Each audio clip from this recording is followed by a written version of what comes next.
Good morning, everyone. I'm Judge Corey Amanda Coffin, and this is First Appearance Court. Today, I will let you know if I have determined probable cause, and we will talk about release conditions. Remember that today is not your trial date, and I do encourage you to speak to your attorneys before speaking on the record today, because everything that we say is being recorded and can be used against you at a later date. For those of you represented by the Public Defender's Office, know that attorneys from the Public Defender's Office are present both here in the courtroom with me and at the main jail. For those of you at other facilities, know that these attorneys are available to you by phone. For those of you represented by private counsel, know that your attorneys come here to the courtroom and are able to address your cases from here. If your attorney is not in the courtroom when I call your name, you can let me know that, and we will see how we can help facilitate that process for you. However, I ask you not to tell me that you have private counsel unless you or your family has retained counsel for this specific arrest. You also need to know that in the courtroom with me, I have present attorneys from the State Attorney's Office, as well as representatives from confinement status, pretrial supervision, and the Clerk of Courts. All of these persons are here to help facilitate this morning's session and to provide any additional information that may be needed. Some of you may be able to resolve your cases here at First Appearances if you are here on misdemeanors or municipal ordinance matters, but understand that is dependent on what is going on with you personally and with your case. For those of you here on felony matters or violations of probation where the judge has already set a no bond hold, know that those cannot be changed or resolved here at First Appearances. Following today's hearing, your case will be assigned to a specific division judge, and going forward, all pretrial motions and any subsequent trial will be heard by your division judge. Before I get started with our regular list this morning, I do know we have a couple of sign-ins. Is there anyone that any of the jails needs called out of turn this morning?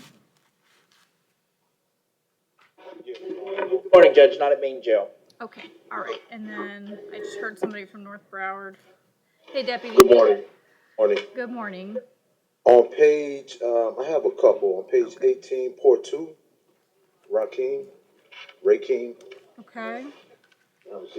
And also on page 27, Houston, Richard. Houston, okay. All right, thank you.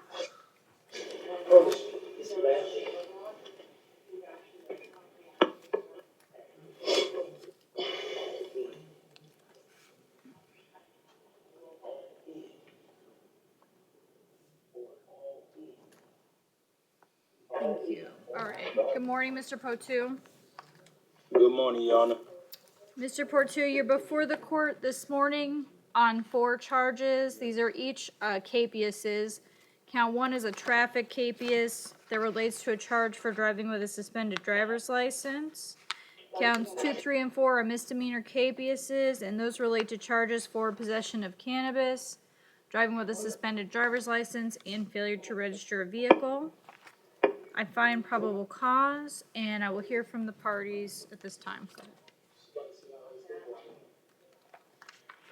Mr. Linder, is the state seeking anything? Oh, I'm sorry, one moment. Okay. Who's this, right? This is Rakeem Potu, P-O-T-E-A-U. Yes, sir. No, you're not. Do I get a chance to speak, or? Give me one moment, Mr. Potu. Let me hear from the attorneys first.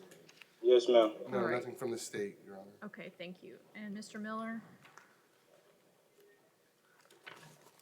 It's a stressful morning. I know. We'll get there. Okay. That's all right. We'll get you there. Okay, this is Mr. Rakeem Potu. He's on page 18, and he has 4 capiases. And I do see he has a status hearing He also tomorrow. does not need a public defender, apparently. Okay. All right. So, Mr. Potu, so you said that you wanted to say something today. I just want to remind you, since this is the first appearance, I'm not addressing any of the facts of the case. I'm just dealing with bond issues. You understand?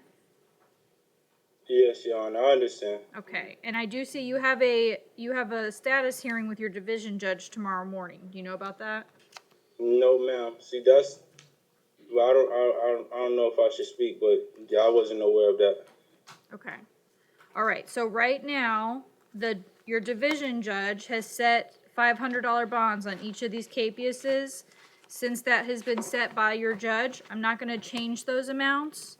So Yes, ma'am. either, you can either post your bond, which is a total of $2,000, or you're gonna see your division judge tomorrow morning. You understand? Yes, ma'am, I understand. Okay, all right, good luck to you, Mr. Potu. Thank you. You're welcome. All right. The other case that North Broward requested to be called out of turn is Richard Houston on page 27. Happy Valentine's Day, Judge. All right, happy Valentine's Day, Mr. Happy Houston. Will you be my Valentine? Oh, Mr. Houston, I'm so sorry. I Will you have be too my many bloody Valentines Valentine? already. What's up? Why it's bloody? All right, Mr. Houston, listen up, okay? You're before the Yes, ma'am. court. You're before the court this morning on 3 charges. Ma'am, yes, ma'am. Count 1 is for disorderly conduct or breach of the Ma'am, yes, peace. ma'am. Ma'am, yes, ma'am. Count 2, corruption by threat to a public servant or family. Ma'am, yes, ma'am. And count 4 is a felony probation violation, which has a no bond hold. Cool. Judge, we have an argument as to count 2. All right, go ahead. The charge is corruption by threat. Yes. I did not see in the probable cause affidavit where Mr. Houston is alleged to have asked the arresting officer to change his position on anything, and so there's a vital element missing. I think this is more along the lines of threats to specified individuals. Thank you, sir. That's fine. Your hard Judge. work. All right, Yes, so on count 2, I will make a probable cause finding as to threats to specified individuals. Thank you. You're welcome. You smell like caramel macchiato. I can smell you from over here. All right, so I find probable cause for the other 2 counts as well. There is a no bond hold on the VOP, which Mr. Houston has a hearing with his division judge on tomorrow morning. So in light of that, I will hear from the parties on count 2 bond recommendations. Your Honor, Judge, What? can you court order me to see some medical attention? Look at my eye. I see it, Mr. Houston. Give me 1 moment and I'll address it, all right? Give me just a It's moment. not there and it's infected. All right, give me just a moment. I'll Well, sign. Go ahead, Mr. thank you, Your Linder. Honor. I'm requesting a $2,500 bond. Considering he's on probation for aggravated assault, he was qualified as a habitual violent offender in that case. Okay. No, a got prior- career criminal. He's got priors for robbery with a weapon as well. Okay. All right. And Mr. Miller, you have any objection to that? No, I don't have a problem with that. I don't need no Judge. bond. Okay. I'm not bonding out. All right, Nobody I ever know, bond Mr. me out. Houston, I know, I got you, okay? All right, so, since it's a formality, the bond on count 2 will be set at $2,500. And, Mr. Miller, if Mr. Houston needs a medical screening, then I will sign an order for that. I got 180 kids. I ain't bonding out. Okay. I'm seeing that Mr. Houston's had this issue with his eye since 2017, but Okay. I'll I lost my prepare eye the in order this for you. jail, and they gave me an $18,000 bill. So I Okay. should not bond out. I owe Bascom Palmer $18,000, and North Broward was supposed to pay to get me a prosthesis. All right, so Mr. Houston, I will sign an order if you need some medical attention, and you're going to see your division judge tomorrow morning on the violation of probation, you understand? Okay, and I need to see Bascom Palmer, a specialist for my eye, so they can continue to give me my prosthesis. Okay, all right, good luck to you, sir. Thank you. I love you. Thank you. Kiss your daughters and tell them I love them too. All right. Valentine. Is there anyone else that any of the jails need called out of turn this morning? Thank you, Your Honor. Thank you, Deputy. Okay, anyone at Conti or Paul Ryan? Okay. All right, so I'm gonna go to, we have a couple of cases that have sign-ins, if they are present at the jails. First will be Alpaid Lucy Pierre. She has family present in the courtroom. Judge, we've asked for a She's on page 1. Creole interpreter to come. Okay, all right, so what I'm gonna do is then, until the Creole interpreter gets here, I'll place her on a brief recall. When the interpreter comes, then I'll call her up. All right, thank you. And then I also have family signed in on Larry Rump's case. He's on page 13. Maine? It's my understanding that both mother and father are here and father intends to testify. Judge, on Mr. Rum's case, he Yes. indicated that he indicated that he is going to hire private counsel, but he declined the public defender. Okay, all right, thank you. Good morning, Mr. Rumpf. Good morning. Mr. Rumpf, do you understand that you are entitled to have an attorney represent you for this hearing this morning? Are you on probation for anything? Yes, ma'am. And are you declining the services of the public defender at this time? Well, Well, let me just explain something to you, okay? If you want to have the public defender represent you for this morning's hearing, then you are entitled to do that. And if you want to hire private counsel later, then you can always do that. But if you want to represent yourself this morning, that's fine with me. I just need to make sure that you understand. So what would you like to no, I'll do? have them represent me this morning just for this, but not for the whole case. Okay. All right. So then I imagine they probably need a few minutes to talk to you. Judge, I actually spoke to him Oh, already. you did? Okay. All right, Yeah. great. Okay. So, Mr. Rumpf, for the record, you're before the court this morning on 6 charges. Count 1, aggravated assault with a deadly weapon without intent to kill. Count 2, aggravated battery causing bodily harm or disability, domestic. Count 3, domestic battery by strangulation. Count 4, touch or strike battery. Counts 5 and 6 are each a separate count for resisting an officer obstructing without violence. I find probable cause, and I understand, Dad, you want to speak today? Yes, I do. Okay, so let me just say a couple things to you that I tell everyone who speaks at first appearances, okay? Number 1, I'm just going to remind you, everything that we say is being recorded and can be used against you and potentially him at a later date. You understand? I understand. Okay, the other thing I'm going to say to you is, if you want to speak, I'll place you under oath.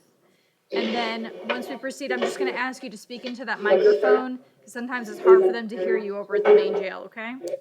Will you guys turn the speaker off at main? Thank you. All right, will you please raise your right hand? Do you swear or affirm to tell the truth?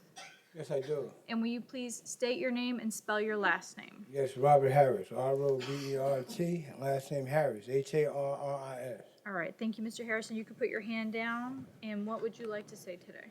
Ma'am, what happened is this here. When I was 18 years old, I got shot 3 times in Vietnam. I got shot once in the head. Larry, my wife works at nighttime. Larry's normally home with me because in the daytime, what happened was I have severe seizures. I understand today is Veterans Day and people are, you know, could you get to the judge? Anyway, I bought my VA ID. Right now, my house is on the second mortgage. So me and my wife don't really have that much money. I received 40% disability from the VA for guarding a rice field in Vietnam. Mm-hmm. What I'm asking is if we can get a lower bill for my stepson. Ma'am, believe me, in 20 years, I had 16 seizures. Larry brought me back 8 times. I need this kid home. And my house, like I said, my house on the second mortgage. In 2007, for some reason, my wife took out some kind of mortgage that was low, and then they ballooned all the way up. Ma'am, if I tell you what my mortgage is now, you will not believe it. I don't even believe it. Okay. So does he live at home with you full time? Yes, he does, ma'am, and that's the reason he's there to look out for me. Okay. Today is Veterans Day, like I said. I have a Purple Heart, and I also was rewarded the Silver Star for bringing people out while I was injured. And like I said, here's my ID. Okay. So I'm not here playing the veterans thing. Like, people are going to do it today to you. I understand. Thank you so much, ma'am. You're very welcome. So what I'm going to do now is, so that you know, I'm going to go to both of the attorneys and I'm going to hear their recommendations and then I'll make a decision, okay? Thank you so much. You're welcome. All right. So, Mr. Linder, if you're ready, I'll hear from you. Thank you, Your Honor. While I certainly sympathize with this situation, Your Honor, my concern here is public safety. Particularly in this case, I'm requesting a $10,000 bond on count 1, a $10,000 bond on count 2, and a $7,500 bond on count 3. Noting, I mean, the level of violence here, he chokes one victim, then he attacks a second victim. When that first victim tries to protect her aunt, he continues to attack her again, causing a laceration that would require stitches. And to culminate this series of violence, when the victim's uncle comes to the scene, he pulls a gun on the victim and points it at the victim's head. And the officers, upon arriving on scene, observed Mr. Rumpf in possession of a firearm, yelling at several people. When he was ordered to drop the gun, he fled from law enforcement. He is out right now on a resisting without violence that is pending. In 2011, he was convicted of burglary of a structure, 4 counts of burglary of a conveyance, and I'm sorry, he wasn't convicted, he received withholds, but he did plead out to these charges. Additionally, 3 counts of grand theft. Nothing further, Judge. Judge, I can tell the court that he's lived here all of his life, that he's single, he has no children, and he's currently not working. So the bonds that the state attorney is requesting, I believe, are bonds that he would not be able to afford at this time. What I would be asking the court to do is to consider lowering the bonds to whatever the court feels would be appropriate.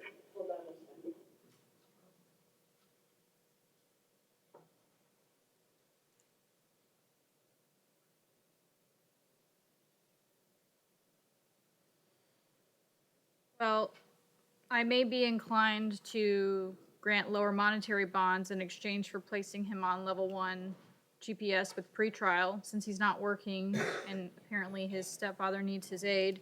But I'm going to need some sort of recommendation as to what those amounts are going to be if we're going to have that discussion.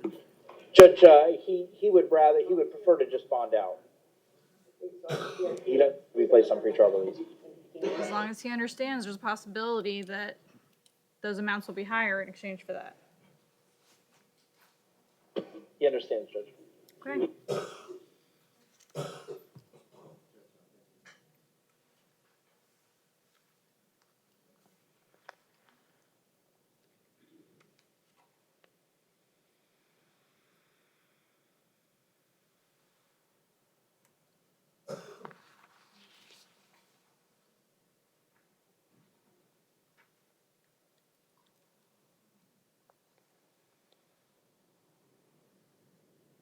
His bonds on count 1 and 2 will be set at $7,500 each.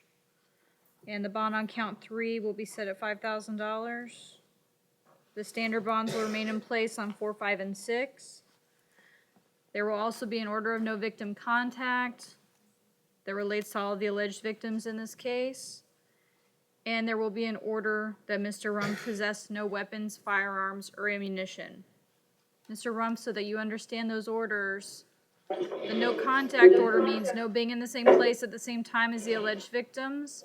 That also includes no phone calls, no text messages, no third-party contact, and no social media contact with those individuals. Do you understand that? Get the answer out. Yes, ma'am. Thank you. With regard to the other order that you possess no weapons, firearms, or ammunition, if you are in possession of any of those items, they are to be surrendered to local law enforcement. Do you understand that? Yes, ma'am. Thank you. Thank you, Judge. Thank you.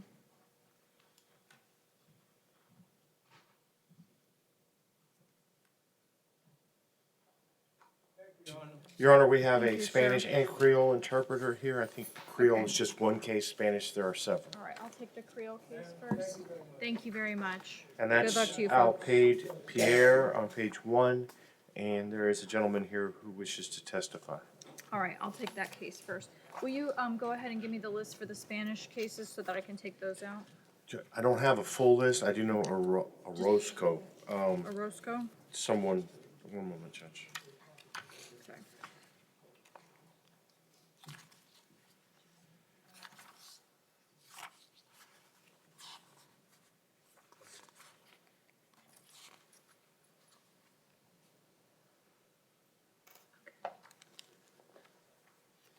Okay. Next up is going to be Alpaid Pierre. Orozco's on page 4, Judge. Thank you. All right, I'll get you. And is Miss Pierre at Maine? She's on page 1.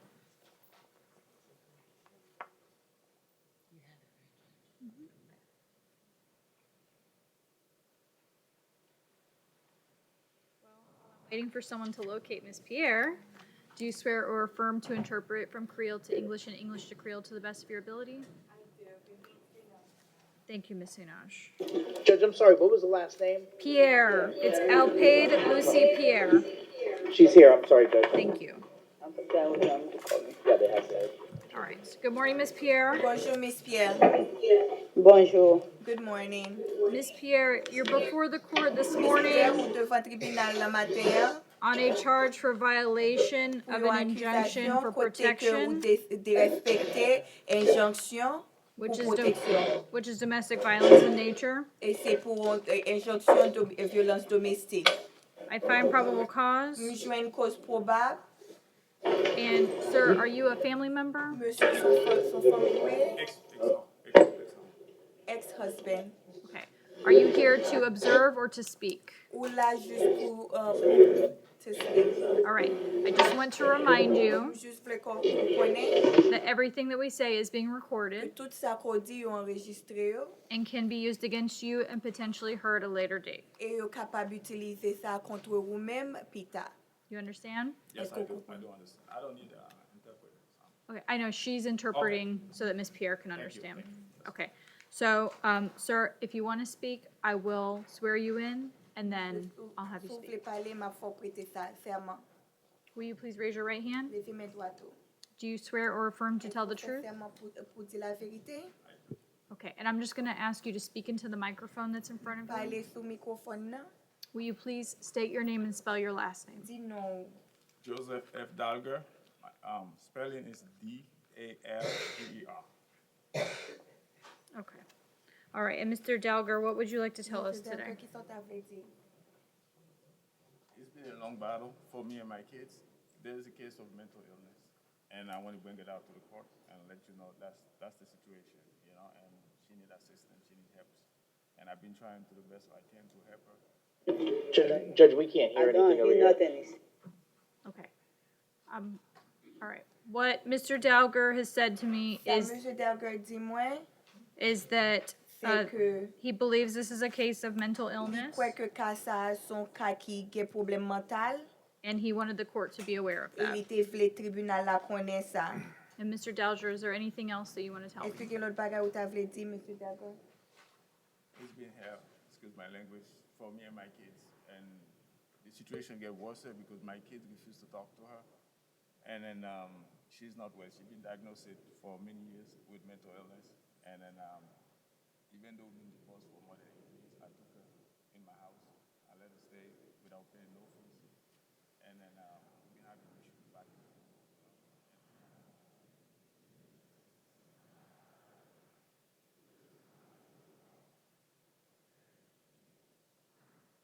Judge, I'm looking on the clerk's computer, Regardez sous ordinateur secrétariat. and there's a DVCE Gen 19 DVCE 19 008 05. There was a temporary injunction that was voluntarily dismissed by the gentleman who's standing before the court today. I don't know if there's another M'pa konnen si gen yon lot. restraining order that's still active, but this one at least was Ki dismissed aktive, back mais ça, on, yo te annulé. it looks like January 29th. of this year. Depuis 29 janvier. And Judge, also, so the court knows, after you explained to us, we didn't hear anything he said after that. I don't know what else he added onto his comments. Okay. The other comments were essentially just Commentaire que te fait, c'était que Mr. Dalger reiterating Monsieur Judge fait konnen encore that Miss Pierre has had a history of mental illness. que Miss Pierre genyen e pase kote ke li gen pil problem mental. And just telling me that it's been a very difficult journey for the family, E fèm konnen tou ke sa c'était an pil problem pou li. and that he believes that she needs help. E li kwe ke li bezwen ed. All right. With regard to the restraining order, Mr. Linder, do you see any current order in the system? Ko wè gen lot akuzasyon ki resan.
dismiss what Mr. Miller's looking at Ça que tu as annulé, ça, M. Miller a regardé. was Ms. Pierre's injunction. C'était injonction que Miss Pierre lui-même l'était fait. Mr. Dogger sought a counter petition, Et ça, M. Dorger t'a fait, hein, and that was granted. et il t'a bailé. We have a case number? Nous, quel numéro cas? It's the one you were looking at, 19-8050. Oh, it's the same, He filed a She sought counter the petition. injunction. She was the petitioner. okay. C'est lui qui t'a fait demande là, And that's what ended up being dismissed. c'est lui qui t'a annulé. He sought a counter petition. Alors, il fait une demande pour lui tout, That was granted on January que 29, t'a accordé 2020. lui. Let's see. And that wasn't dismissed? Il pas annulé ça, lui. There's nothing to indicate it was dismissed. Pas rien là qui montre que il t'a annulé. All right, for today's purposes, I find probable cause. Pour aujourd'hui, j'ai une cause probable. And Mr. Linder, what's the state's recommendation? Qui est recommandation On l'État? behalf of the state, Your Honor, Thank you, Mr. Joseph. state's recommendation would be, I show no Florida priors. L'État demande pas ouais que gagne un crime antécédent. So the state's recommendation would be $1,000 bond, or if the judge L'État declined demande caution $1,000 si juge n'a pas d'accord. to release her on pretrial, the state would Le- request a mental health evaluation Si with les- any recommended si follow-up les- treatment. si juge là a plagué avec surveillance, n'a demandé pour faire une évaluation mentale.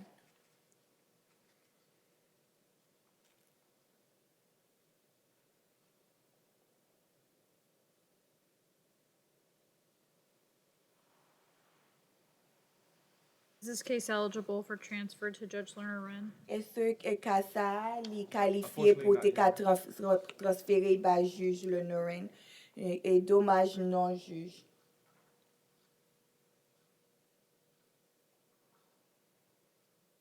All right, I'll hear from the defense. On va m'écouter et avocat défense.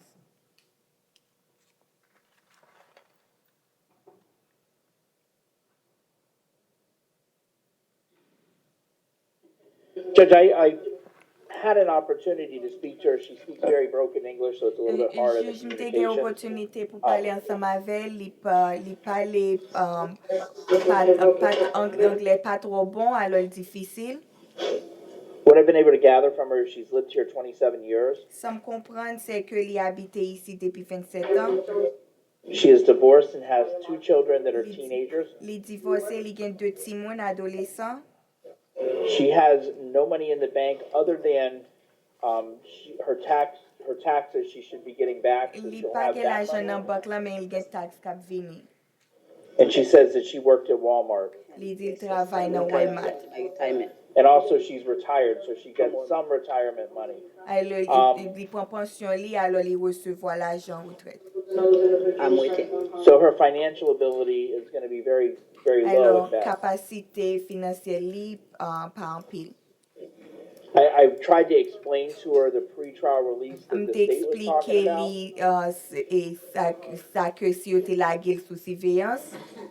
but I probably need that translated, so I don't know if the court wishes to Même tell her, peut-être let them faut translate sa or traduit to pou me. li, Either way. alors mba konen si juj la ta vle dir sa. Well, if there's something that you want to tell her, then we can have the interpreter. Si kon bagay ki ta vle fè li konen, interprète la ka traduit.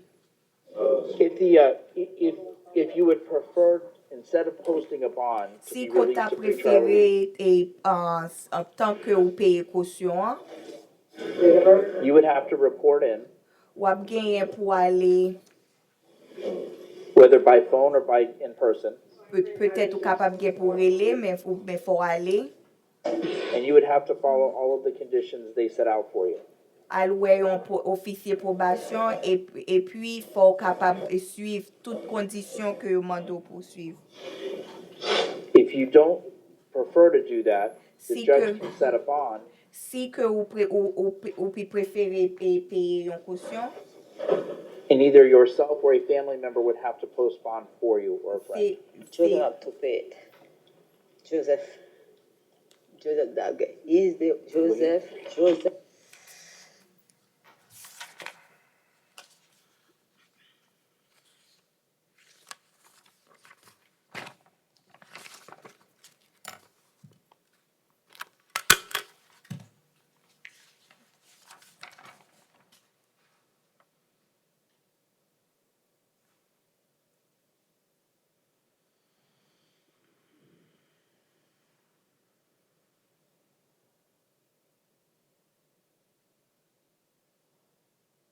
If you could explain to her that if she were to go on pretrial release, Si que yo tava lage ou sous surveillance, she may have to report in, ou ap genyen pou ale we avek un ofisye probasyon. possibly in person. Go ahead. Okay, I'm sorry, possibly in person, and that would she have a problem getting to the pretrial release office? I believe she lives in Miami Gardens. Eske wap genyen difikulte? Eske wap genyen difikulte pou ale we avek ofisye probasyon? So would she have a problem being able to report in there? Eske wap genyen problem, difikulte pou kapab ale we ansam avek yon ofisye? Ki kote? Where? Nan ki city? What Mwen city? Joseph Miami Garden. Because I live in Miramar. Joseph Yes, in Miami Miramar, Garden. Miami Garden. So the question for her is whether she would rather post a monetary bond Question pou ou, eske ou pito paye l'argent pou soti nan prison? or would she rather be released to pretrial release? Ou bien ou ta pito ke yo lage ou sous surveillance? Oui, mdame la surveillance mali la kame Joseph la surveillance la kame. I would like to do the pretrial release, and I would like to go home. All right. If I place her on pretrial supervision, Si ke mta lage ou sous surveillance, Miss Pierre needs to understand that one of the conditions Miss Pierre dwe pou kompran ke yon nan kondisyon yo, would be to undergo a mental health evaluation. se ke la genyen pou l'fè yon evaluasyon psikolojik. Miss Pierre, do you understand I that? understand. I understand. Yes, oui. All right.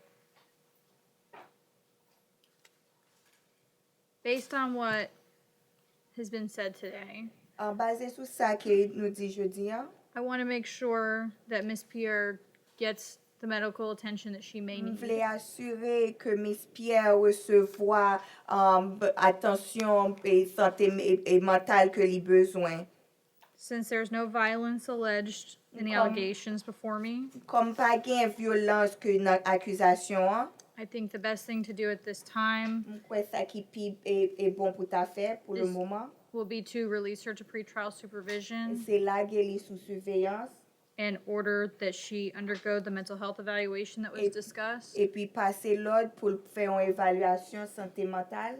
Miss Pierre, you also need to understand Miss Pierre pou bezwen kompran tou, there will be an order of no victim contact. gen yon l'od pou pa gen okyon kontak avèk viktim nan. Since there is an active restraining order in place, Kom genyen yon injonksyon deja, that should be a given. alor fò deja kompran. But once again, so that you understand, Men an plus pou ka kompran, no contact means you are not to be in the same place l'od pa gen kontak lan, vle di ke ou pa do pou menm kote ansam avè li, as Mr. Dalger. avèk M. Dalger. That also means Sa vle di tou, there will be no phone calls to him, ou pa ka rele nan telefon, no text ou messages, pa ka voye text bali, no third-party contact, ou pa ka voye mesaj bali pa an lot moun, and no social media contact. ni pa kontakte l sou internet. Do you understand that? Esko kompran? Oui. Yes. Ta men di yon kesyon tou. I would like to say a question as well.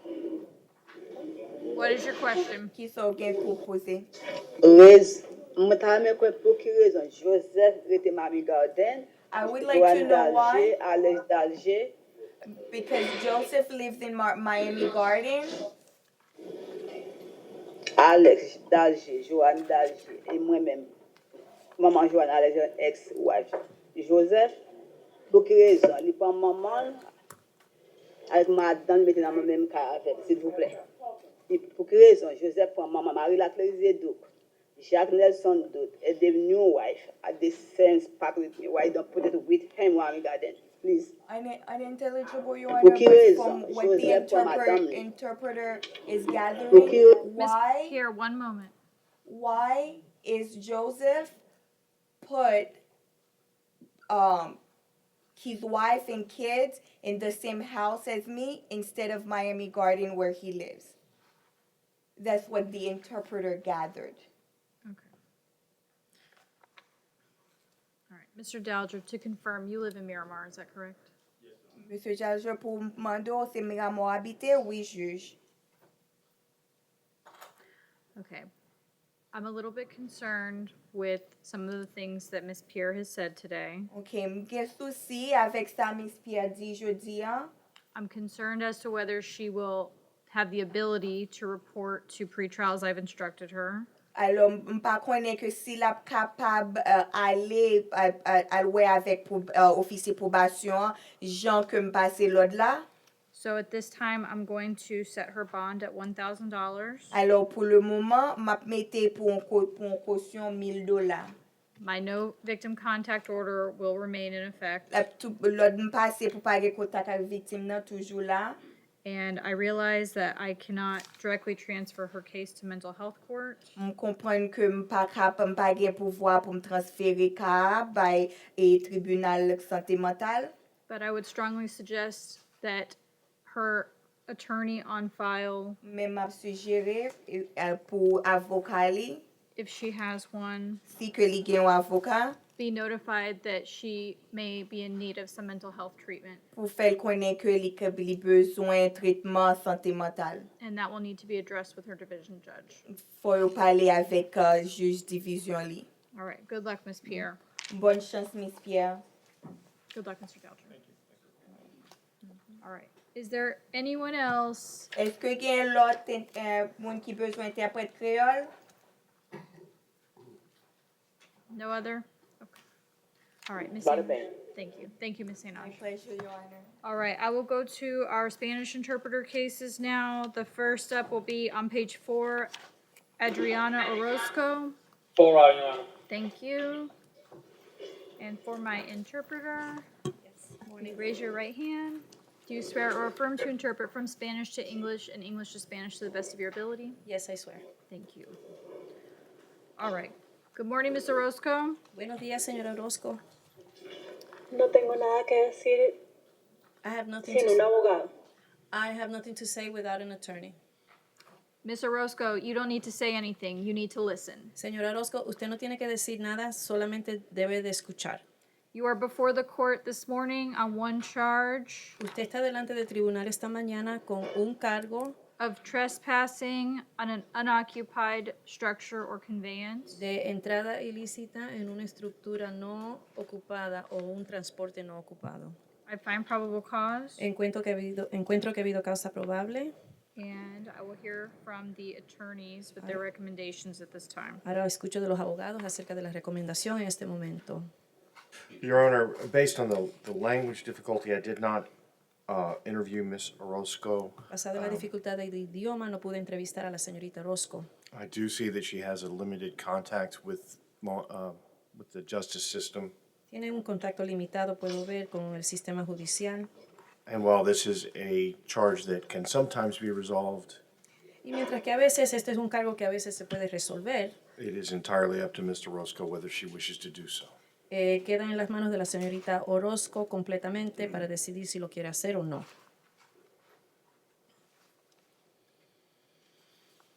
Mr. Linder? Un momento.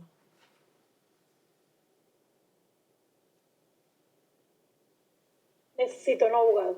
I need an attorney. I understand, Ms. Orozco. Yo comprendo, señora Orozco. Mr. Miller, who you just heard speaking, El señor Miller, que usted acaba de oír hablando, is acting on your behalf this morning. él está actuando de parte suya esta mañana. He is from the Public Defender's Office. Él es de la Oficina de la Defensa Pública. Quiero verlo. ¿Perdón? Quiero verlo. I would like to see him. I want to see him. Please advise the defendant that the Public Defender's Office will send a Spanish language attorney out to see her as soon as possible. Señora Orozco, la Oficina de la Defensa Pública le va a enviar un abogado que hable español lo más pronto posible. Her bond is $25, Su fianza es $25. assuming the judge is not going to raise that bond. Bueno, siempre y cuando que la juez no la aumente. If she does post it, Si lo puede pagar, si lo paga. it will be Ms. Orozco's responsibility to make her way to the Public Defender's Office to speak to her attorney. Entonces, si usted paga la fianza, es responsabilidad de la señora Orozco de que se encamine y llegue a la Oficina de la Defensa Pública. Your Honor, I'm going to be requesting that this matter be transferred to Judge Lerner Wren. I have some concerns that there may be mental health issues. Yo voy a pedir que este caso se traslade a la juez Lerner Wren. Me preocupa que pueden haber temas de salud mental. Mr. Miller, you have any objection to that? ¿Se opone, señor Miller? The circumstances, no, I do not. Bajo las circunstancias, no me opongo, no. All right. So at this time, I will leave the bond in place. Entonces, en este momento se queda vigente la fianza original. And I will sign an order transferring the case to Judge Lerner Wren's Mental Health Division. Y voy a firmar una orden trasladando el caso a la juez Lerner Wren de la Sala de Asuntos Mentales. For the time being, there will also be a no return order. Y mientras tanto habrá una orden de no regresar. Ms. Orozco, that means you are not to return to the location you were arrested at. You understand? Señora Orozco, eso significa que usted no puede regresar al local donde usted fue arrestada. ¿Comprende usted? No puedo hablar sin un abogado. I cannot speak without an attorney. All right, very good. Good luck to you. Muy bien, buena suerte. All right, and then I do have one municipal ordinance case to take out of turn that requires a Spanish interpreter. On page 17, Benito Laboy. Goes priority, Your Honor. Say today? All right. Today speaks Good morning, English, Mr. Laboy. Yeah,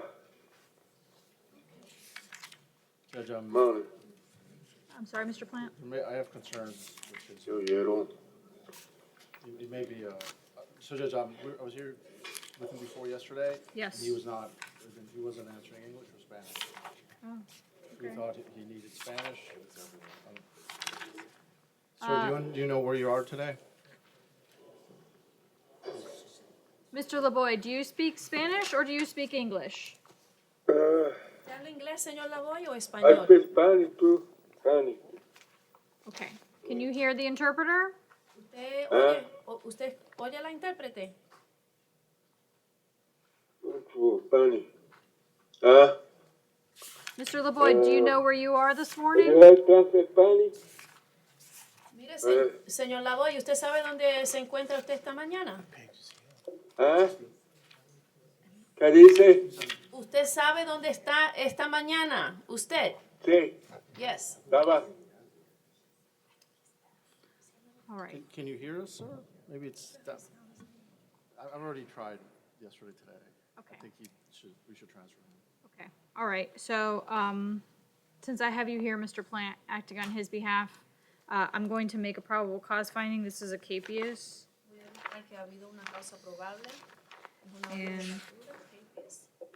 And would you like it transferred to Judge Lerner Wren? Yes, Your Honor. I don't think he can. ¿Tiene que se traslade el caso a la juez Lerner Wren? Once again. Sí, su señor. All right. In an abundance of caution, I will sign a transfer order and I'll leave the bond in place. La fianza en su sitio. Thank you. Okay. Do I have other cases that require a Spanish interpreter? Let me go to Maine. Okay. Do we have other cases at Maine that require a Spanish interpreter? Judge, there are two. Okay. Who are those? Who was the first one? Mr. Hernandez on page 12. Okay. And who's the other?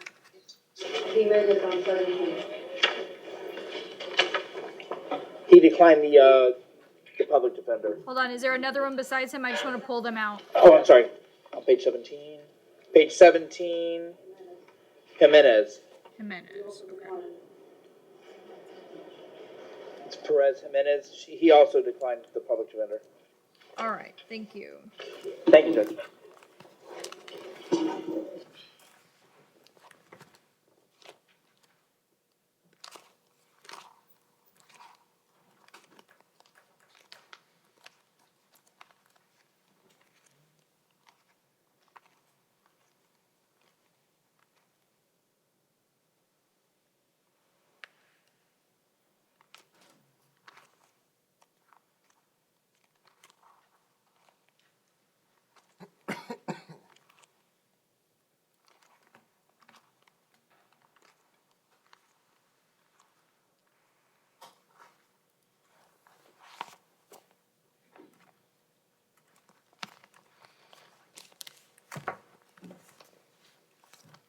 All right, so first up will be Armando Hernandez.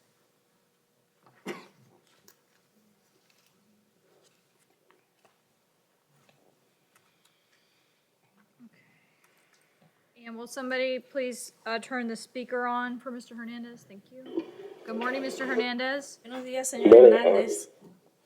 Mr. Hernandez, do you understand that you are entitled to have an attorney represent you for this hearing this morning? Señor Hernández, ¿usted comprende que tiene derecho de que le represente un abogado en esta audiencia esta mañana? Sí. Yes. And are you declining the services of the public defender at this time? Y en estos momentos, ¿usted está rechazando los servicios de la defensa pública? Sí, porque yo nada más quería para un intérprete. Yo me Yes. confundí. Yes, because I just wanted an interpreter. Well, I have an interpreter here, as you can hear. Bueno, como usted puede ver, tengo un intérprete aquí para usted. But the public defender's office, those are attorneys. Pero la oficina de la defensa pública, ellos son abogados. Do you understand the difference? ¿Usted entiende la diferencia? Sí, sí. Yes, yes. So, do you wish to represent yourself this morning, or do you wish to have an attorney from the public defender's office represent you? Entonces, ¿usted se quiere representar usted mismo esta mañana o quisiera un abogado de la oficina de la defensa pública que lo represente? No, yo solo. No, just me alone. All right. Está bien. Mr. Hernandez, for the record, Señor Hernández, que conste, you are before the court on one charge of touch or strike battery, domestic violence. está delante del tribunal esta mañana con un cargo de tocar o golpear violencia doméstica. I find probable cause. Encuentro que ha habido causa probable. And at this time, I will hear the recommendation of the state attorney's office as to bond. Y ahora voy a oír de la oficina del abogado del estado para fianza, en cuanto a la fianza. Your Honor, based on the facts, I show no Florida priors, so the state's recommendation would be bond $1,500 bond with no victim Basado conduct. en los detalles de este delito, la recomendación es una fianza de $1,500. You said he has no priors? ¿No tiene antecedentes? No. All right. I will set the bond at $1,500. Voy a fijar la fianza en $1,500. Mr. Hernandez, there will also be an order of no victim contact. Mire, señor Hernández, también habrá una orden de que no pueda haber contacto con la víctima. That means you are not to be in the same place at the same time as the alleged victim. Eso significa que usted no puede estar en el mismo lugar a la misma hora que la víctima. If you live together, you will have to find someplace else to stay for the time being. Si ustedes viven juntos, tendrá usted que conseguirse otro sitio donde se pueda quedar mientras tanto. The no contact order also includes no phone calls, La orden de no poder tener contacto incluye llamadas telefónicas, no text no messages, puede enviar mensajes de textos, no third-party contact, no le puede hacer ningún contacto por medio de una tercera persona and no social media y contact. tampoco puede haber contacto por los medios sociales. Do you understand that, sir? Señor, ¿usted comprende esto? Sí, entiendo. Yes, I understand. All right, thank you. Good luck, Mr. Ok, Hernandez. gracias. Buena suerte, señor. Oiga, ¿cuánto? How much? Okay. All right, and next will be Zenovio Perez Jimenez. Jiménez.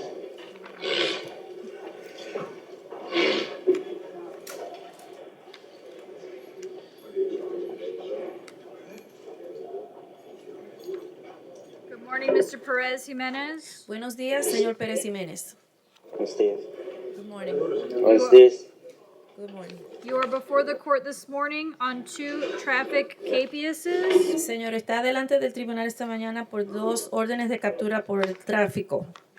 These relate to charges for driving under the influence of drugs or alcohol, Esto se relaciona con incidentes de haber manejado bajo los efectos de alcohol o de drogas and for operating a vehicle without a valid license. y por estar manejando un vehículo sin tener una licencia válida. I find probable cause. Encuentro que hay causa probable. I'm going to leave the bonds in place. Dejaré vigente la fianza que existe.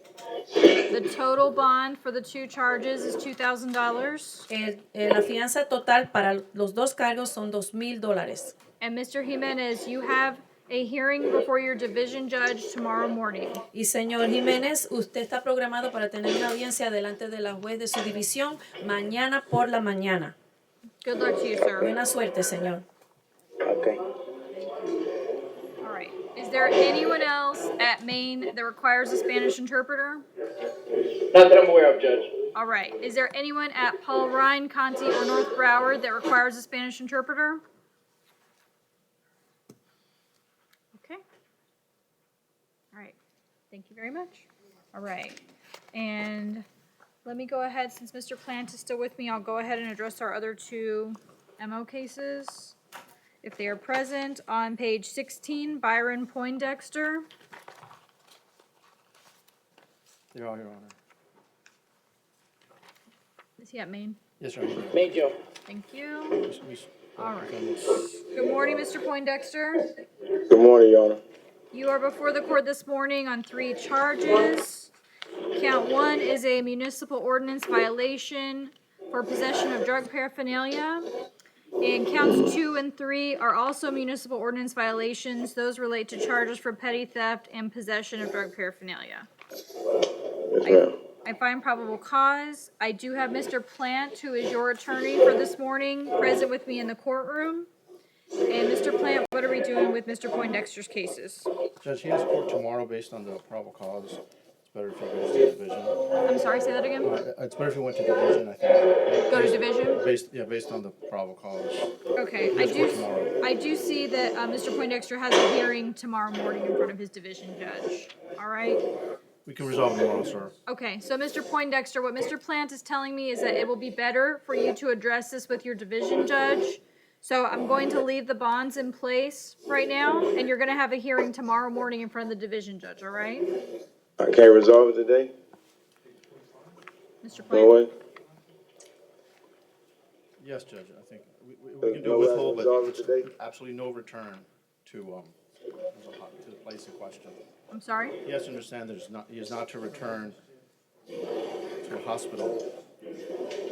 This isn't a trespass case. Is there something else I'm just not aware of? There's a petty theft. I mean, Oh, the petty I theft. don't know if the court would accept the withhold court cost.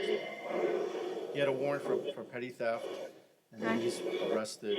Well, if there's a petty theft issue, I don't know if there's gonna be restitution Right. that's at issue. That's All it. right. We don't have that DC today. Okay, so Mr. Poindexter, I understand what the issue is. Mr. Poindexter, the issue is that one of the charges is a petty theft charge.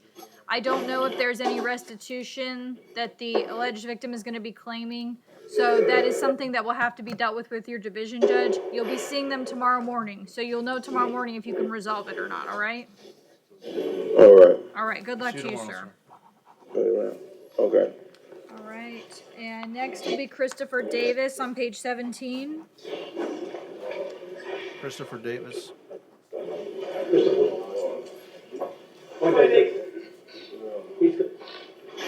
Come up, sir. Did you already have an order signed for him? Did you have an order signed for him already? Yes.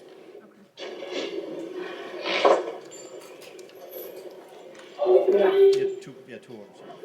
They said I was supposed to talk to somebody. All right, good morning, Mr. Davis.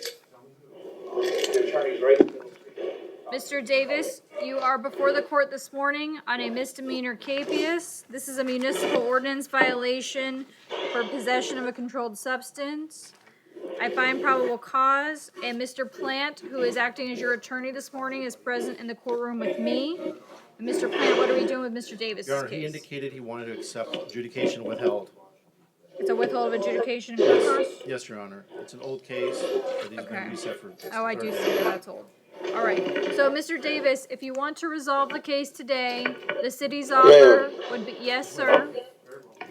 I never been arrested for what this case. Well, now you are. Well, Mr. Davis, I mean, I do see that this is an old case, so you can either, Right, can you find you got your folder, right? So can you find the initial, not what they put? they're claiming that you Recently? missed a court date in July of 2012. The judge in that case issued a $500 capias, which means you have a $500 bond and a warrant. But right, but do you have the initial So arrest form? we do have arrest form. You can contest the charge if you like, but So, Mr. No, I Davis, mean, Mr. not Davis. not hold what on. I just came with. All right, Mr. 'cause I Davis, never went. hold on. I'm going to give you two options, all right? Option one, I will leave the $500 bond in place and you'll see your division judge tomorrow morning if you want to challenge it. Option two, if you want to resolve it today and go home, it would be a withhold of adjudication plus court costs. So what do you want to do? So can I look at the tomorrow, paper? sir. Yes, tomorrow. You can look at it tomorrow morning in front of your division judge. So I can't do it now though. No, sir, this is a first appearance hearing. So we'll see you tomorrow. And So you've been in since Friday. What's the charge? Okay. All right. See you tomorrow, Judge. I'll take it. All right, so, Mr. Davis, you're going to see your division judge tomorrow morning. Oh no, I said I'll take it. I'm not comfortable with that because you're indicating it may not have been you, so I'm gonna leave the bond as it is, and you'll see the division judge tomorrow morning with all the paperwork. All right, good luck No, I'm to gonna take you. Good luck, sir. Good luck to you, Mr. Davis. No, I'm Mr. Davis, I'm I'll not take accepting the plea. Good luck. All right, is there anyone else that any of the jails need taken out of turn? All right, we're gonna go ahead and start going down our regular list. Next up is going to be Roberta McNair.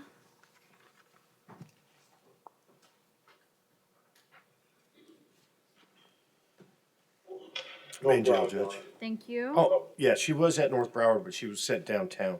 Oh, deputy, you don't have her anymore? Yeah. Well, I was gonna ask if you would ask, if she was downtown. I know Okay. we were supposed to do the, misdemeanors here today, but apparently they didn't get the notice in the housing unit. Okay, all right, so she's at Maine now. Okay. Thank you, deputy. Thank you. Let me go back over to Maine. All right. Do you have Roberta McNair at Maine? We do, Judge. Okay, thank you. Roberta? You're Miss McNair, right? All right. Good morning, Miss McNair. Miss McNair, you're before the court this morning on one charge of a violation of a domestic violence injunction. I find probable cause, and I will hear from the parties at this time. Your Honor, the state's recommendation would be $1,000 with no victim contact. Thank you. Defense? Judge, I can tell the court that she's lived here for over 30 years, that she has one child that's age 13. She's not currently working, but she does have family members that live here in the area. She said that her brother will try to help her post bond, but he may only have about $100 to post bond with. Okay, so if the bond is set at $1,000, then that should work out. She should be able to post that, Judge. All right, so then in that case, I will set the bond at $1,000. There will be an order of no victim contact. Ms. McNair, that should go without saying based on the status of the restraining order. But once again, so that you understand the no contact order, that means no being in the same place at the same time. It also means no phone calls, no text messages, no third-party contact, no social media contact. Do you understand? All right. Sorry. That's okay. Say yes, I'm sorry. Oh, yes. Thank you. Sorry. All right, thank you very much. All right, next will be June Parague. Judge, she's at North Broward, however, she refused court this morning. Okay. Is your office representing her, Mr. Miller? I don't believe so, Judge. She is a medical reset from last Friday. See that. Has any probable cause finding been made yet? Oh yes, I do remember this from last Friday. Nothing? Has your office ever represented her that you know of, Mr. Miller? Okay.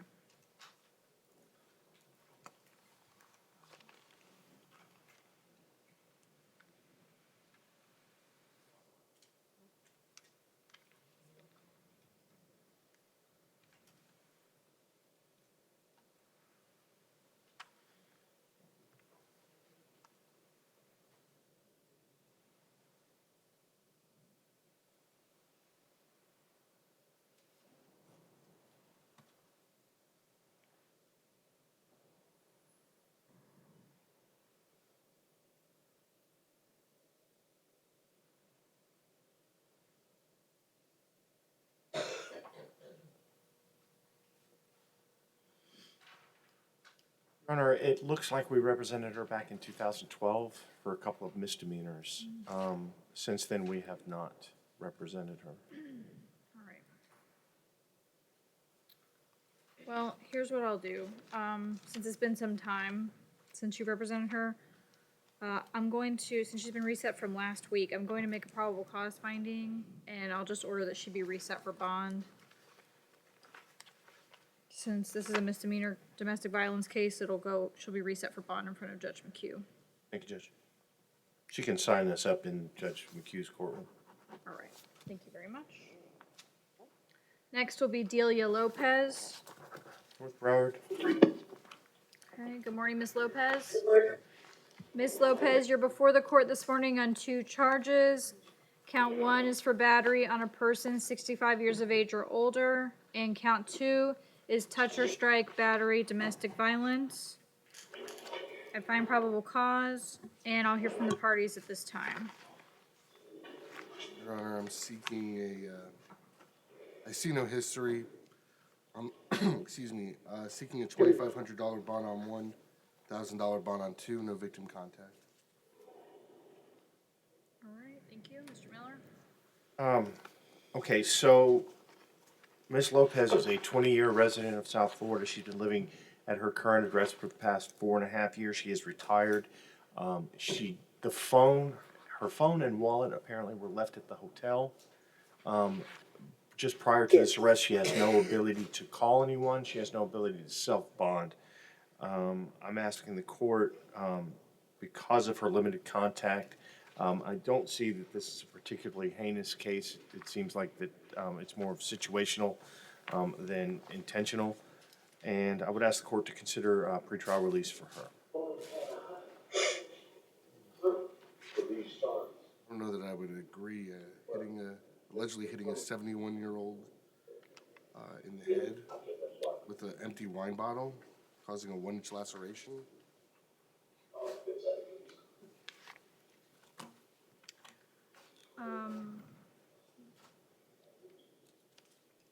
I'm not sure if I'm missing something here, but I don't see that this happened at a hotel. The place of incident appears to match her permanent address, as well as the address of the alleged victim.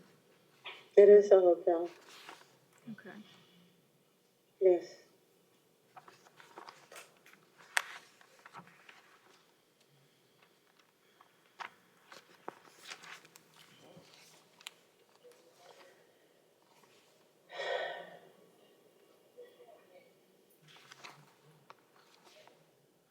It's the El Rancho Motel, Judge. Yes. Thank you.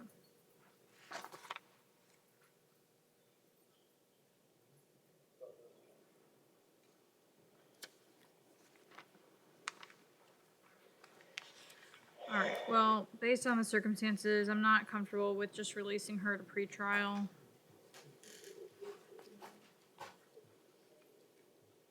He drinks all day long. Miss Since 7 o'clock in the Lopez, morning. Miss Lopez, not the time. Okay. All right, I'm going to set $1,000 bond on count 1 and count 2. There will also be an order of no victim contact. Ms. Lopez, so that you understand the no contact order.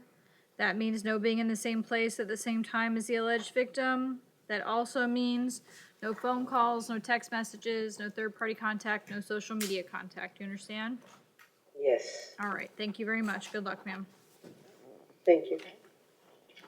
Sharon Khan, All right. thank you. All right, good morning, Ms. Khan. Good morning, ma'am. Ms. Khan, you are before the court this morning on 2 charges. Count 1 is for possession with intent to sell, manufacture, or deliver cannabis within 1,000 feet of a convenience business.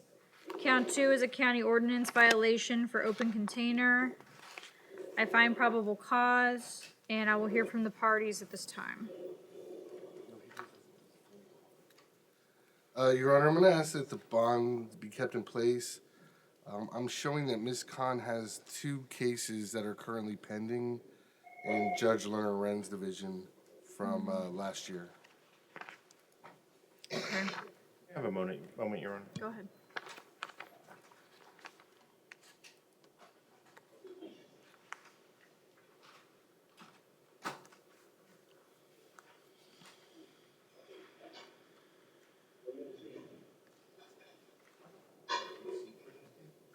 On Sharon Khan's case?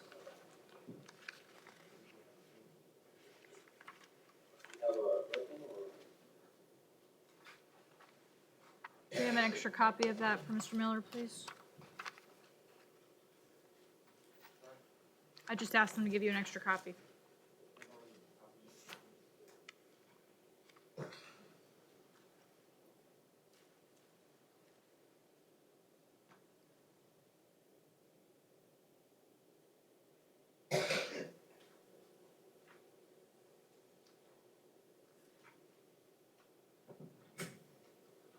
Can I say something?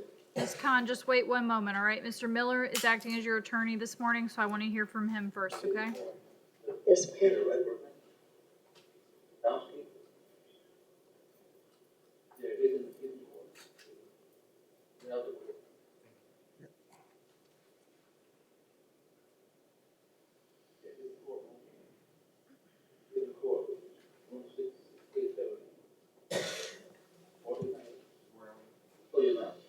Mr.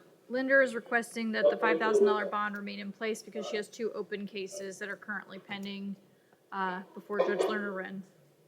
Judge, so I can tell the court that Ms. Khan is a 5-year resident of South Florida. She's been living in her current address for the past 4 years. She works in vacation sales. She's been doing that for about 2 years.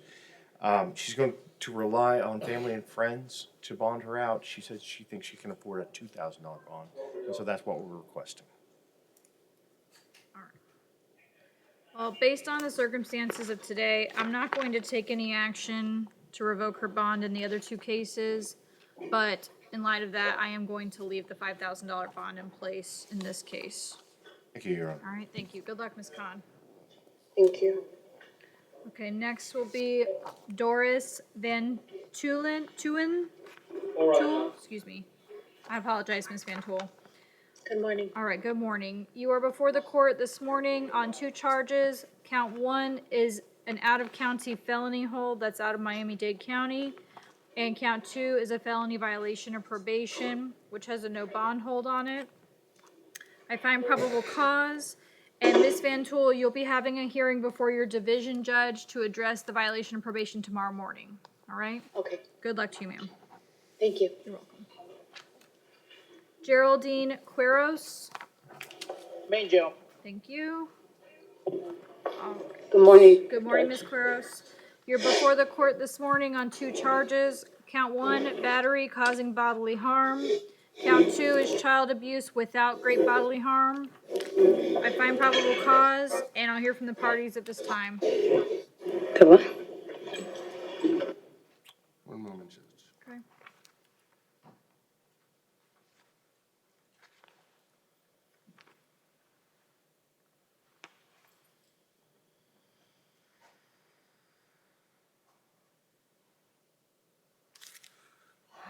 Your Honor, I'm requesting a $2,500 bond on count 2, No victim contact. It would appear, according to the report, that it's been documented that there have been issues in the home previously. Additionally, while dated, Ms. Quiros was convicted of 2 counts of battery in 2006. I'm sorry, what was the state's recommendation with regards to count 2? $2,500, no victim contact. Judge, I can tell the court that she's lived here over 20 years.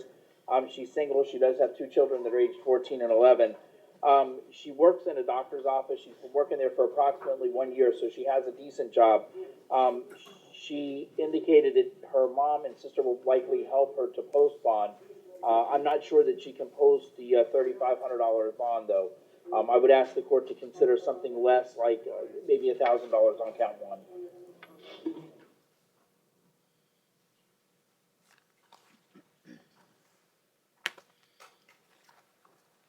All right, the standard bond will remain on count 1.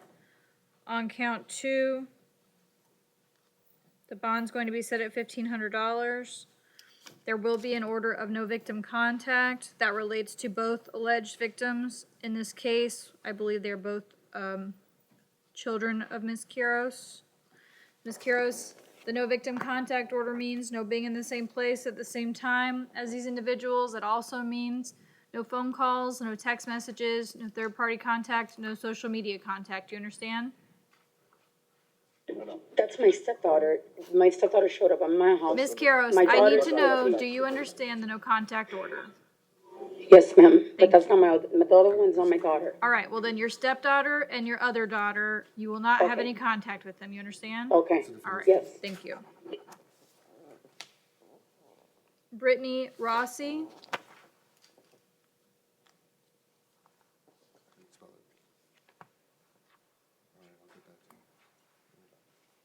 All right, good morning, Ms. Rossi. Ms. Rossi, you're before the court this morning on 4 charges. Count 1, grand theft auto. Counts 2, 3, and 4 are felony probation violations, which each have no bond holds. Those are out of Miami-Dade County. I find probable cause. In light of the no bond holds, do the parties wish to be heard on count 1? No, Your Honor. No, Judge. All right, that bond will remain in place. Thank you. Kathleen Hentz.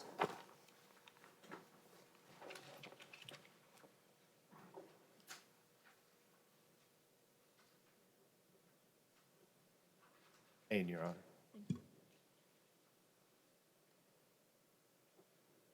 Morning, Ms. Hentz. Ms. Hentz, you're before the court this morning on 4 charges. Count 1, grand theft auto. Counts 2 and 3 are each a separate count for leaving the scene of a crash involving damage to property. Count 4 is an out-of-county misdemeanor hold that is out of Miami-Dade County. I find probable cause, and I will hear from the parties at this time. Judge, just so the court knows, she was undecided about whether she wanted a public defender or not. Okay? It's on the forms to accept a public defender. Did she sign the forms? Sulie. She would need to complete those forms, Judge. If we can have a minute and just place it on recall. That's fine. Just let me know when she's Great. ready. Thank you, Judge. Thank you. Next will be Julie Ann Herron.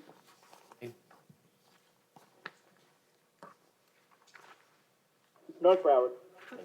Thank you. All right, good morning, Ms. Herron. Good morning. Ms. Herron, you're before the court this morning on 2 charges. Count 1, possession of alprazolam.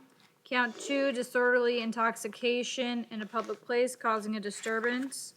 I find probable cause, and I will hear from the parties at this time. Anything from the state, Judge? All right. It was actually. Ms. it was Herron, just- Ms. Herron, one moment, okay? One moment. Mr. Miller is acting as your attorney this morning, and I need to hear from him first. You just need to listen for now. Okay, thanks, Judge. Lifetime resident, actually born in South Florida, been living at her current address for the past 2 months. She's unemployed, she's getting ready to, or she's working on getting SSI. She's going to be relying on family, and will need a property order for her.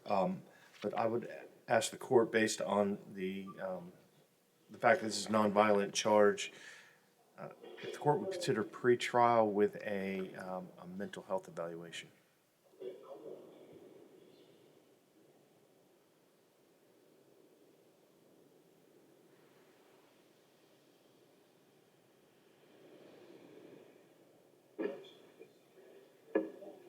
I understand that count 1 is nonviolent. Count 2, there seem to be some allegations of violence in the probable cause affidavit.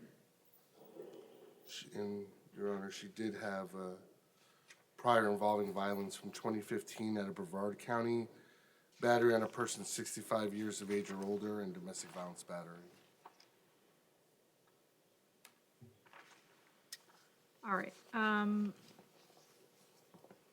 I won't place a bond on count 2. I'm going to leave the standard bond in place on count 1 in light of the totality of the circumstances, but I will sign that property order that you requested, Mr. Miller.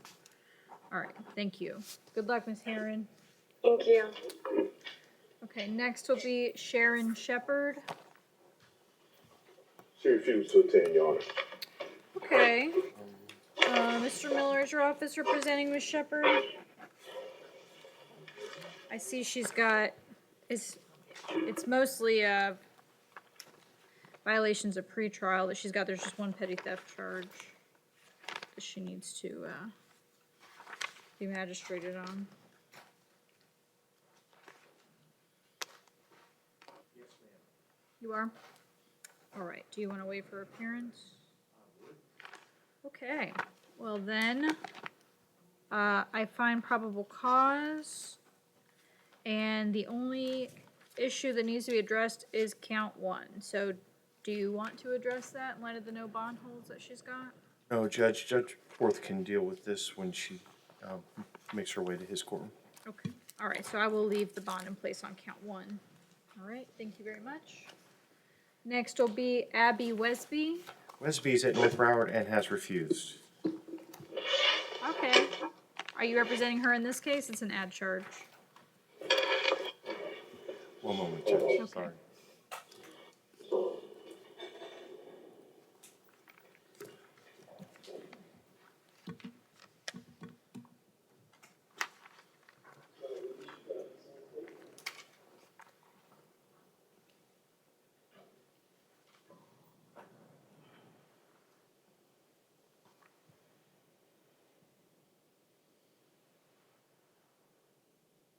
She has a public defender on her 2019 case in front of Judge Shear right now. I'll waive her presence, Judge. Okay. So I'm going to make a probable cause finding, and if the parties don't have any objection, I will leave the bond in place at this time.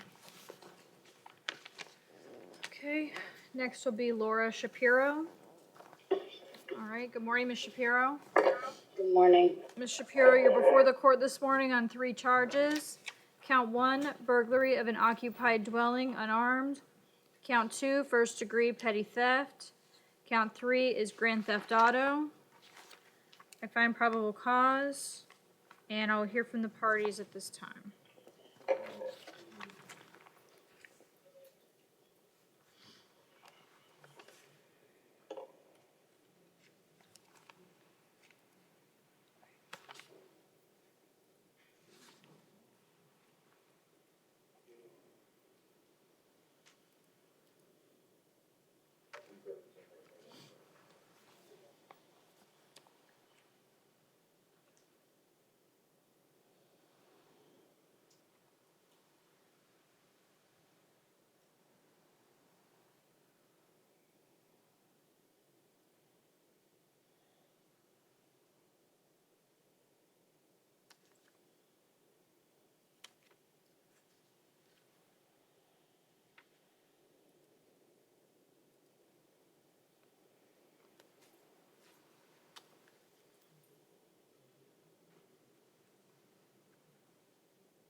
Your Honor, I only see a prior possession of cannabis. That being said, based on the allegation that she broke into or unlawfully entered her father's home without permission, stole his car, crashed the car, I'm requesting a $10,000 bond on count one, no victim contact.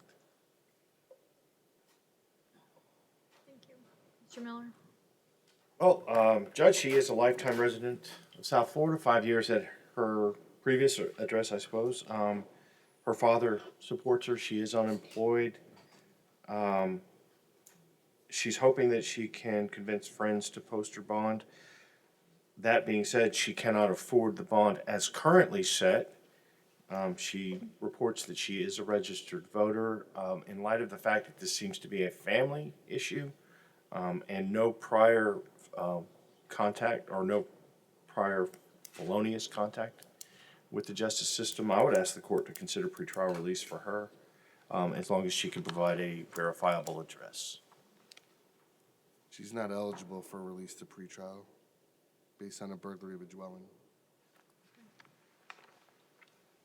So I would ask the court then to set a minimal bond in count one and release her to pretrial on the remaining counts.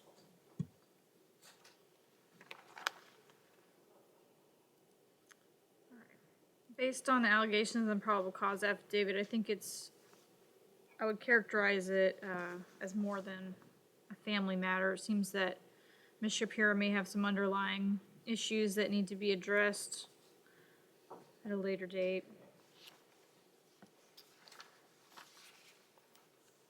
Based on the circumstances, I'm gonna set a $5,000 bond on count one, and I'm gonna leave the standard bonds in place on 2 and 3.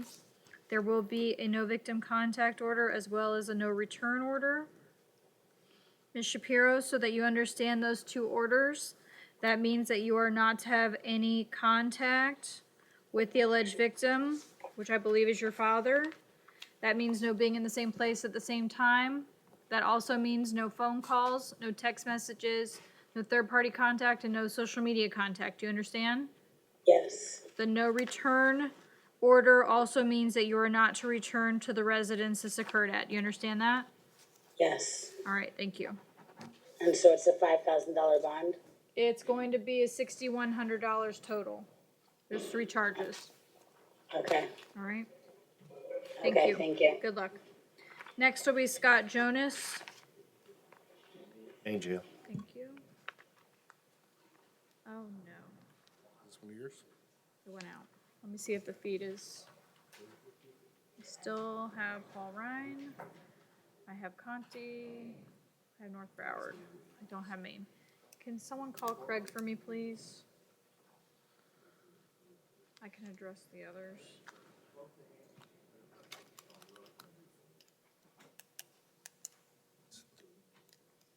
Keitha, will you call Craig for me? He doesn't actually have to call back. He can text me. Oh.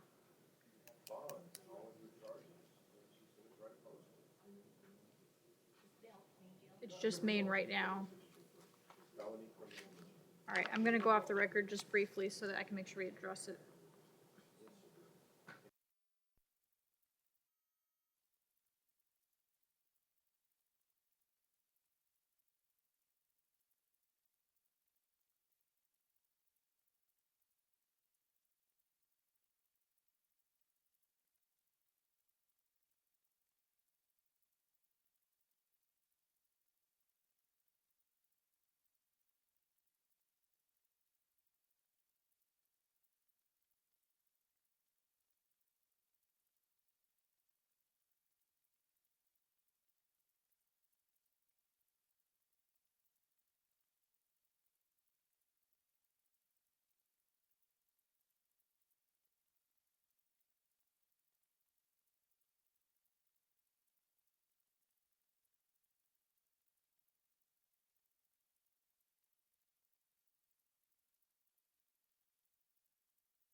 All right, so our feed is off at the main jail, but we still have feed to Paul Ryan County, North Broward. So I'm going to try to do the satellite jails first. So, Deputy, who do you have next for me? Guillaume, Jean Guillaume, page 28. All right.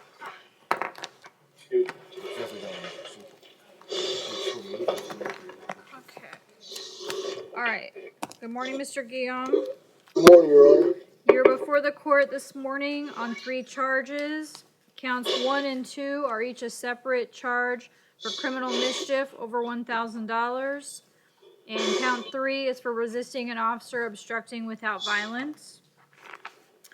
I find probable cause, and I will hear from the parties at this time.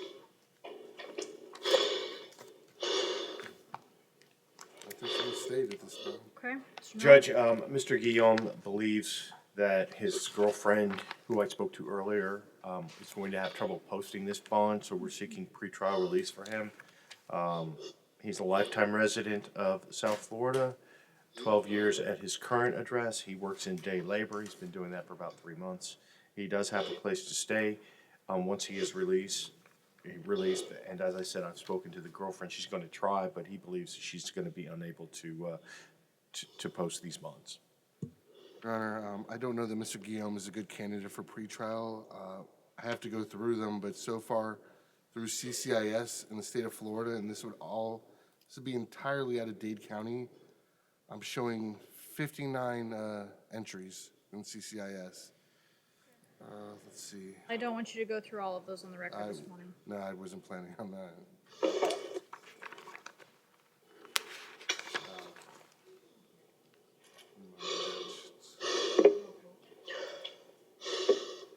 In no particular order.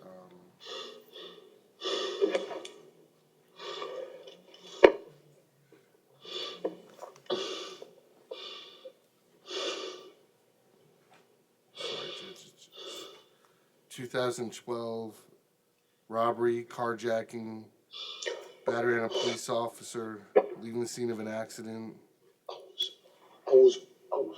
Excuse me. Mr. Guillaume, just please hang tight, all right? Right now I'm hearing from the state attorney. He's reading to me from your prior history. So just sit tight. Battery 2011. Possession of cocaine with intent to sell or deliver 2011. Trespass 07. Disorderly conduct 06. Battery 06. All right, here's what I'm going to do. For the time being, I will leave the standard bonds in place. If Mr. Guillaume's girlfriend is not able to bond him out, he'll come back on our second look docket. And if I need to address it, then I will. There will also be a no return order to the liquor store that's at issue in this case. So, Mr. Guillaume, so that you understand, that means that you are not to return to the A1 Liquors on Hallandale Beach Boulevard. Do you understand? Ma'am, I don't even know where that is.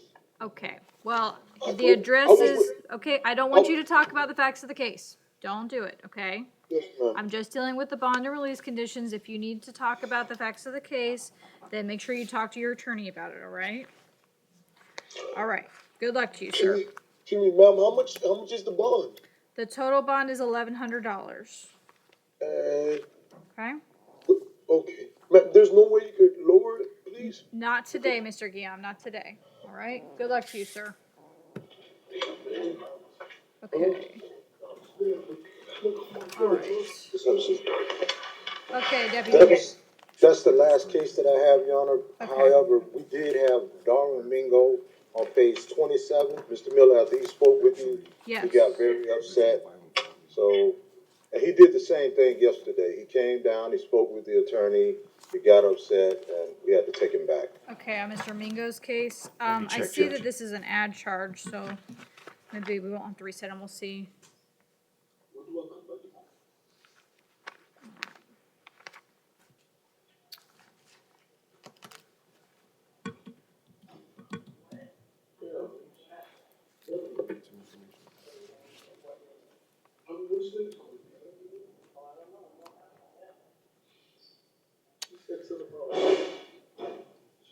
So, I did speak with Mr. Mingo this morning, and I did explain to him where this charge comes from. Okay. My office does not represent him on this matter. However, we do represent him on 2 pending misdemeanors. And so, with that in mind, I would ask the court to appoint us to represent him in this appoint us to represent him in this matter, based on our current representation of him in 2 other cases. Okay, all right. I will sign an order appointing the public defender's office. And I would I would waive Mr. Mingo's presence today and ask the court to keep the bond as currently set. Okay, all right. Mr. Linder, any objection? No, Judge. All right. So I will make a finding of probable cause in absentia, and I'll leave the $1,000 bond in place, so we won't need to reset him. And so, Deputy, that's it for North Broward this morning, right? Yes, ma'am, thank you very much. Thank you. All right, so let me go over to our other facilities. Is there anyone at Paul Ryan? No one's there. Okay. Okay. Well, I don't have the docket in front of me, so can anyone tell me who we have left at I have, Paul Ryan and Conti? we have Dontavis Bryant, who refused. Okay, let me just find his paperwork. Let me check, Judge. Okay.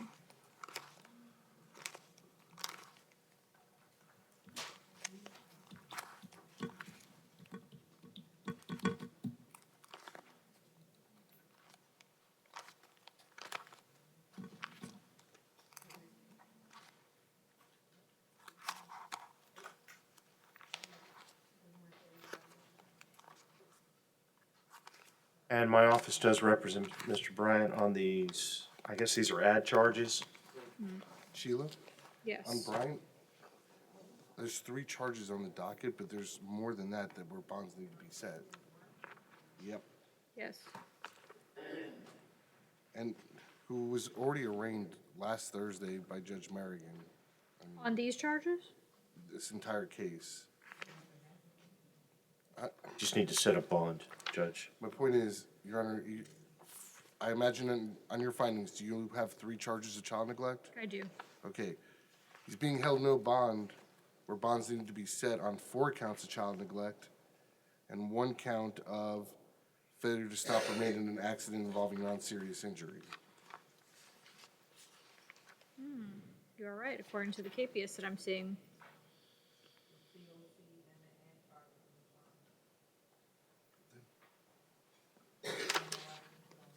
So the finding sheet is not correct?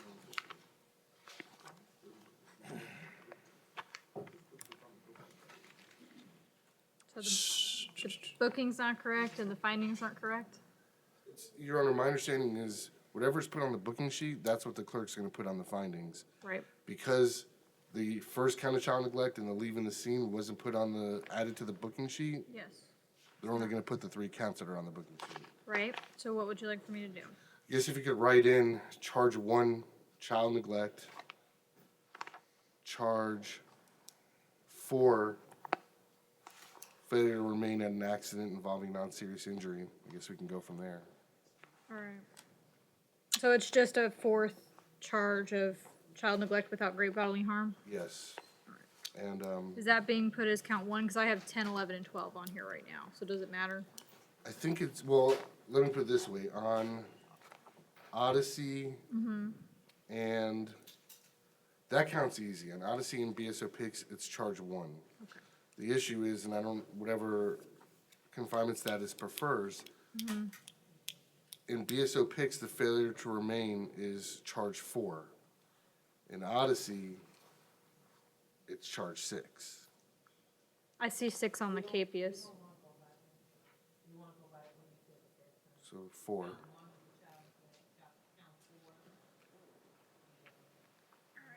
Let me write them on here.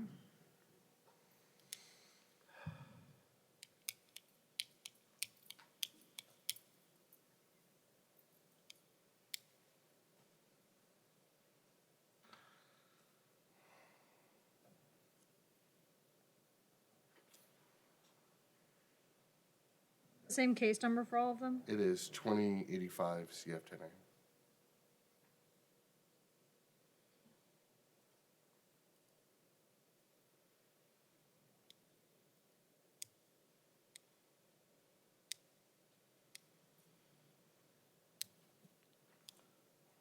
if the court is inclined to set bond today, and I would ask that the court do that, considering I believe Mr. Bryant's refused on more than one occasion and has essentially absented himself from the proceedings. Count one was originally set at $7,500 by Judge Powell. Now, granted, when he was first arrested, he was charged with child neglect, great bodily harm, and the state has filed just child neglect, not having to prove that element, but the court should be aware of the allegations. This is also according to the information that Mr. Bryant was in a car accident with his 4 children in the vehicle and did not seek any medical assistance for any of his children. The child that's covered in count one suffered a broken arm. I would ask that the $7,500 bond be kept in place for that. I'm asking for a $1,000 bond on the leaving the scene and a $2,500 bond on the remaining 3 counts of child neglect. $2,500 on the remaining 3 counts, Your Honor. In addition to these cases, when this occurred, he was out on a possession of cocaine with intent to sell or deliver. His release was revoked on that case and a $5,000 bond was set. All right. Mr. Miller? So, Judge, I don't think my client can afford a $7,500 bond. Otherwise, he would have posted it already. I would ask the court, based on the change of charge to a third-degree felony, that the court set bond amounts in $1,000 in count 1, 4, 10, 11, and 12. Okay. All right, since Mr. Bryant has refused to join us, there's no way for me to really know what he can and cannot afford, other than the inference that he hasn't posted his bond, and so he's still in custody.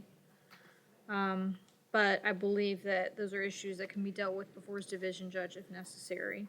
So, for today's purposes, just for the record, I do make a finding of probable cause. On count 1, I will leave the bond at $7,500. On the leaving the scene of the crash, which we're listing as count 4, the bond will be set at $1,000. On the other 3 counts for child neglect, the bond will be set at $2,500. And if Mr. Bryant chooses to join in the proceedings, then he can go before his division judge to address those matters. Thank you, Judge. Thank you.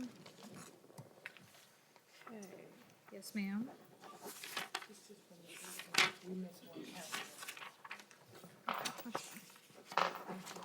All right, so do I have anyone left to address at Conti?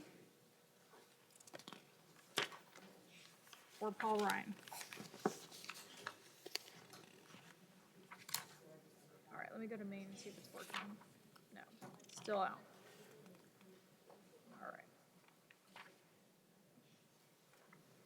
So is everyone that's left on the docket at Maine? Okay. All right, so we're gonna go off the record until we can get the feed fixed at Maine. If someone would please just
All right, we are back online. Can you guys hear me at Maine?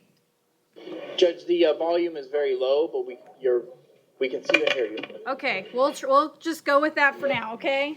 We'll try Okay. it. All right, I've only got people at Maine left. I already took care of the satellites. So, do you have, Mike, do you have Kathleen Hens? Did you finish with her?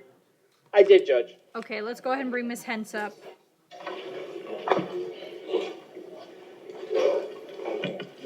All right, okay, Miss Hens, I'm just gonna say it one more time for the record. You're before the court on 4 charges.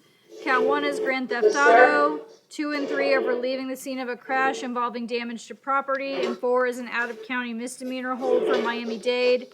I've already found probable cause, and now I'm hearing recommendations from the parties. I do see that the out-of-county hold does have a bond attached to it in the amount of $10,500, but that is not from magistrate. Nothing additional from the state. I did have it. I'm sorry, go ahead. No, just nothing additional from the state. Okay. Nothing from us, Judge. We just asked that you leave the $1,000 in place on count 1. Okay, all right, I'll leave it as is. Thank you. Okay, that's it. Okay, next will be Scott Jonas.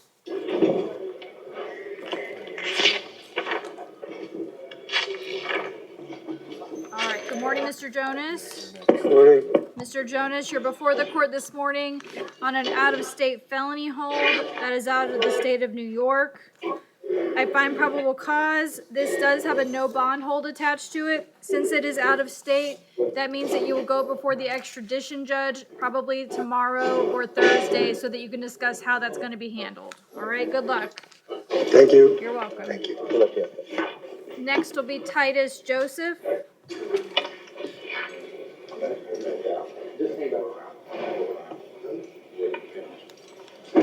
All right, good morning, Mr. Joseph. Good morning, Your Honor. Mr. Joseph, you're before the court on 1 charge of touch or strike battery, domestic violence. I find probable cause, and I will hear from the parties. Your Honor, the state's requesting a $1,500 bond with no victim contact. 1,500, no victim contact? Yes, Your Honor. Okay, could you hear that? Judge, I can tell the court that he's lived here all of his life, that he's currently married. He has 7 kids that range in age from 12 down to 4 months. He's worked for the school board for approximately 15 years in that. He does have a brother that lives here as well. I would be asking the court if the court would consider a bond in the neighborhood of $1,000. State, does he have any priors? I just show a 2014 possession of cannabis withhold and 2007 possession of cannabis. There was no price. That's all the Florida price that I see. All right, I'll set the bond at $1,000. There will be an order of no victim contact. Mr. Joseph, so that you understand the no contact order, that means no being in the same place at the same time as the alleged victim. That also includes no phone calls, no text messages, no third-party contact, and no social media contact. Do you understand? Yes, ma'am. All right, thank you very much. Thank you. Thank you. Next will be Adam Johnson.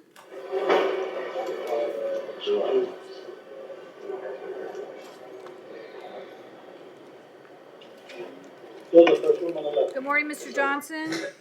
Good morning. Mr. Johnson, you're before the court this morning on 1 charge of battery causing bodily harm, domestic violence. I find probable cause, and I'll hear from the parties at this time. Your Honor, the state's recommendation would be $1,500 bond with no victim contact. 1,500, no victim contact? Yes, Your Honor. All right. Judge, I would tell the court that he's lived here most of his life for over 30 years. He said that he's single. He has 1 child that's of age 21. He works. He's self-employed. He indicated that he may get help from his brother-in-law to post bond. I would ask the court if the court would consider releasing him on his own recognizance in this case. If the court's not inclined to do that, I would ask the bond be $1,000. State, does Mr. Johnson have any priors? He just have traffic priors. Last prior I see from Florida is a 99 DWLS that was withheld. All right. The bond will be set at $1,000, and there will be an order of no victim contact. Mr. Johnson, so that you understand the no contact order, that means no being in the same place at the same time as the alleged victim. That also means no phone calls, no text messages, no third-party contact, and no social media contact. Do you understand? Yes, ma'am. Thank you. Thank you. James Tanguso.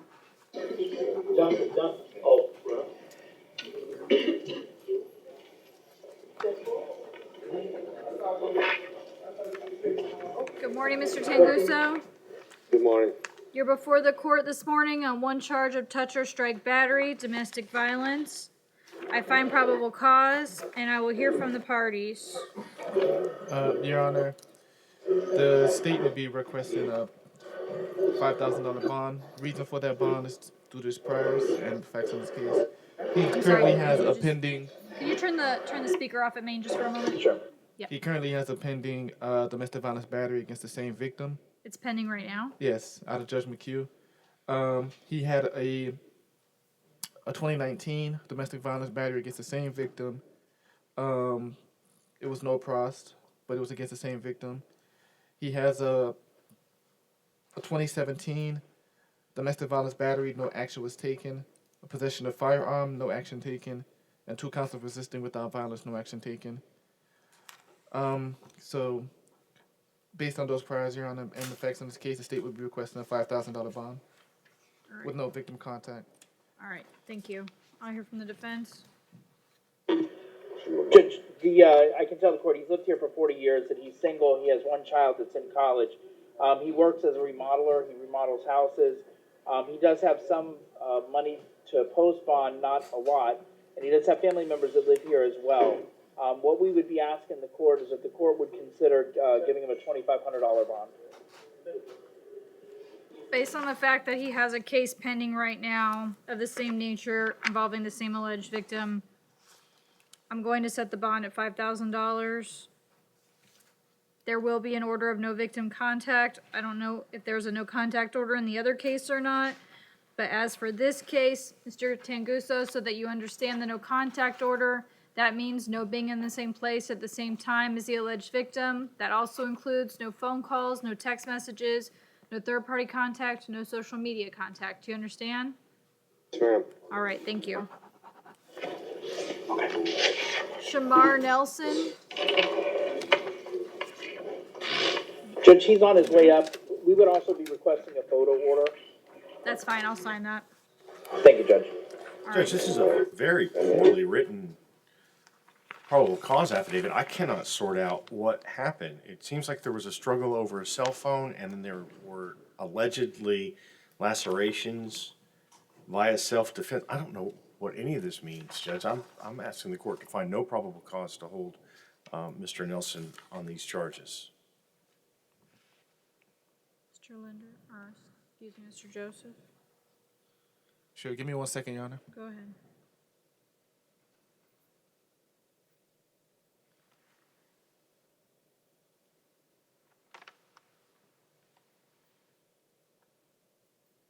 Your Honor, may I have 24 hours? All right, I will, at this time, I'll find no probable cause for the battery charge. I will give the state 24 hours to perfect. So, Mr. Nelson, that means I'll see you back here tomorrow morning to see if the state has additional information to provide. Oh, he'll be in front of Judge McHugh. Yes. Would the court consider setting any bond at this point? Because as it's set, he can't bond out, he can't do anything at this point. Well, if the defense wants to stipulate to a finding of probable cause, otherwise it's gonna stay as is. I'm going to leave that in your court, Mr. Fabarak. Judge, if I can have just a second. Go ahead.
Judge, if he were to admit to probable cause, would the court consider RORing him at this point?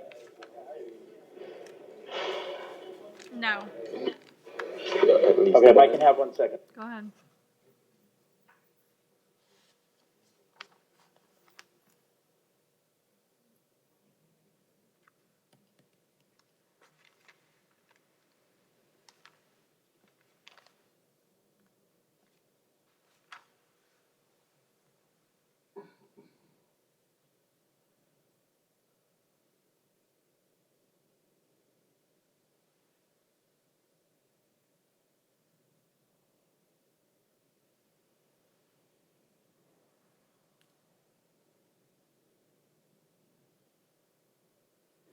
Judge, he wants me to stipulate to it. Against Alright. advice, he would like for me to stipulate. He's trying to get out. He's trying to go back to work at this point. So based on that, he would stipulate. We would ask the court to set a bond. As I've asked for an ROR, I can tell the court that that he has lived here for approximately 4 years. He has 3 children that are aged 12, 7, and 2. He works as an auto mechanic. He does have a little bit of money to post bond. I would ask the court, if the court's going to set a bond, to set bond at $1,000. All right, State. That's fine. I'm sorry. That's fine. The other $1,000 will be fine. All right, so I'm making a probable cause finding. The bond will be set at $1,000. There will be an order of no victim contact. Mr. Nelson, that means no being in the same place at the same time as the alleged victim. That also means no phone calls, no text messages, no third-party contact, and no social media contact with that person. Do you understand? Yes, ma'am. Thank you. Okay, that's $1,000, $100. Joshua Borhauer.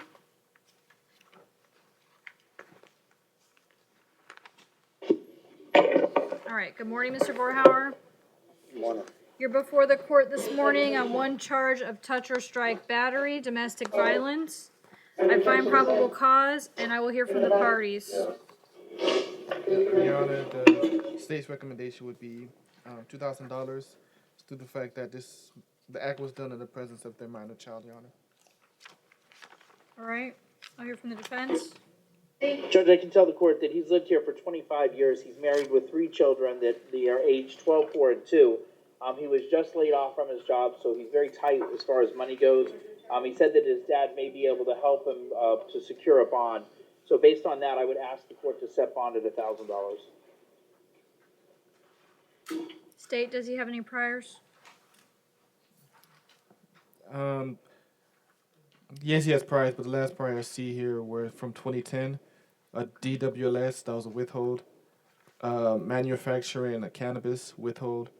Possession of cannabis with intent to sell or deliver, that was a withhold.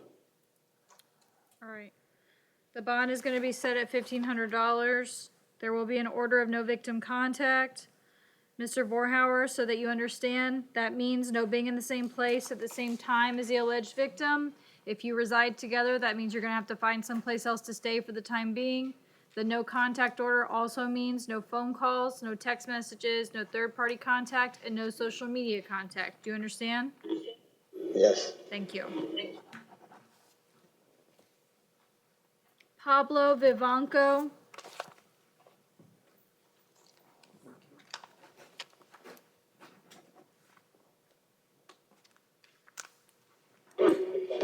Judge, he declined the public defender.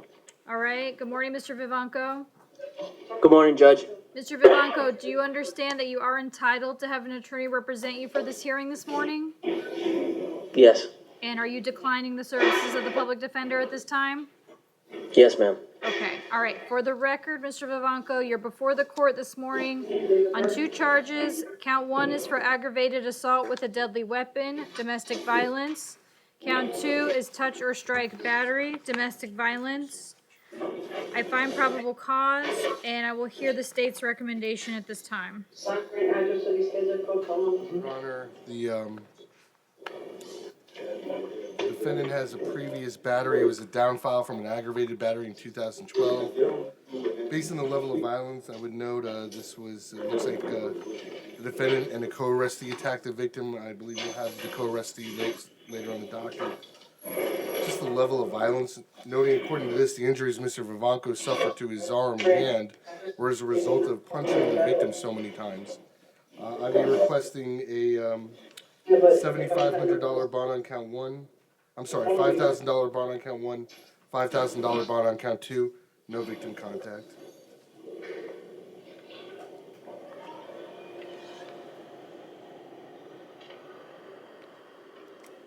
All right, Mr. Vivanco, I'm going to set the bond in your case at $5,000 for each count. There will also be an order of no victim contact. That means you are not to be in the same place at the same time as the alleged victim. That also means no phone calls, no text messages, no third-party contact, and no social media contact with that person. Do you understand? Yes, Judge. All right, thank you very much. You,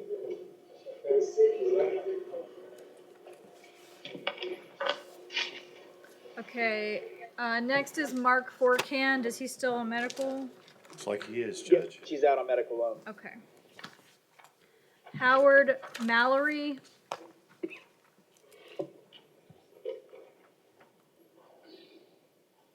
Good morning, Mr. Mallory.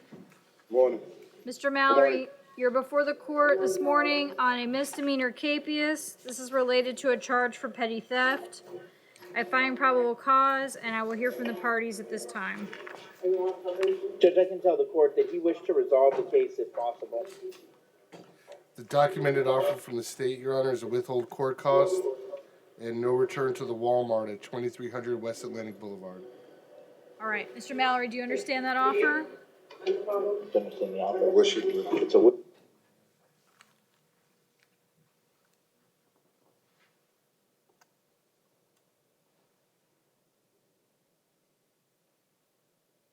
Okay, he wants to resolve it, Judge. All right, very well. Mr. Mallory, will you please raise your right hand?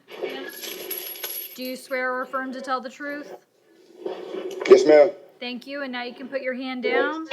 And Mr. Mallory, do you understand everything that we've discussed so far today? Yes, ma'am. Is anyone forcing you to resolve your case? No, ma'am. Are you under the influence of drugs or alcohol? No, ma'am. Do you need any more time to speak with your attorney? No, ma'am. Do you understand that you have the right to trial, but you're waiving that right by taking a plea today? Yes. Have you ever been treated for mental or emotional illness? No, ma'am. And do you understand that if you are not a U.S. citizen, taking a plea today will subject you to deportation or other immigration changes? Yes. And what plea do you wish to enter, sir? Guilty or no contest? No contest. All right, Mr. Mallory, I accept your plea and find that it's freely and voluntarily given. So once again, your sentence will be a withhold of adjudication plus court costs and no return to the Walmart that was discussed. And you understand that? Yes, ma'am. All right, good luck to you, Mr. Mallory. Thank you, Judge. You're welcome. Jeffrey Mullins. That's a municipal ordinance case? Oh, yes it is. Mr. Plant must have missed it. Can someone text Mr. Plant for me and see if he's still in the building? I'll place Mr. Mullins on recall until I see if Mr. Plant is still around. Thank you, Judge. Thank you. So next will be Brad Stark. Medical reset? All right, thank you. Michael Atkinson. I'm sorry, in light of the fact that Mr. Stark is already a PD client and he Yes. does have a status tomorrow in front of his division judge, will Okay. the court allow me to waive his presence for purposes of this hearing? That would be fine with me. All right, so in Mr. Stark's case, I'll make a probable cause finding in absentia. I'll leave the KPS bond in place so that he can see his division judge tomorrow morning. Thank you, Mr. Miller. All right, Michael Atkinson. He's on his way up, Judge. I know that in speaking to him earlier, he wanted to try to resolve the case if possible. All right, good morning, Mr. Atkinson. Morning. Mr. Atkinson, you're before the court this morning on one charge of possession of cannabis, 20 grams or less. I find probable cause. And does the state have an offer?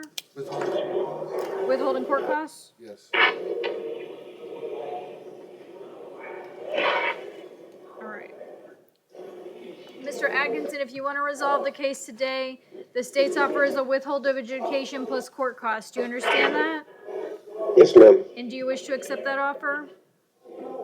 Yes. All right, will you please raise your right hand? Do you swear or affirm to tell the truth? Yes. Yes. Thank you. All right, and now you can put your hand down. And Mr. Atkinson, do you understand everything we've discussed here today? Yes, ma'am. Is anyone forcing you to resolve your case? No. Are you under the influence of drugs or alcohol? No, ma'am. Do you need any more time to speak with your attorney? No, ma'am. Do you understand that you have the right to trial, but you're waiving that right by taking a plea today? Yes, ma'am. Have you ever been treated for mental or emotional illness? No, ma'am. And do you understand if you are not a U.S. citizen, taking a plea today will subject you to deportation or other immigration changes? Yes, ma'am. And what plea do you wish to enter, sir? Guilty or no contest? No contest. All right, Mr. Atkinson, I accept your plea and find that it's freely and voluntarily given. Your sentence will be a withhold of adjudication plus court costs. Good luck. Okay, so, okay, thank you. Thank you.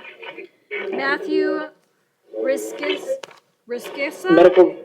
Medical reset. All right, thank you. Samej Knowles?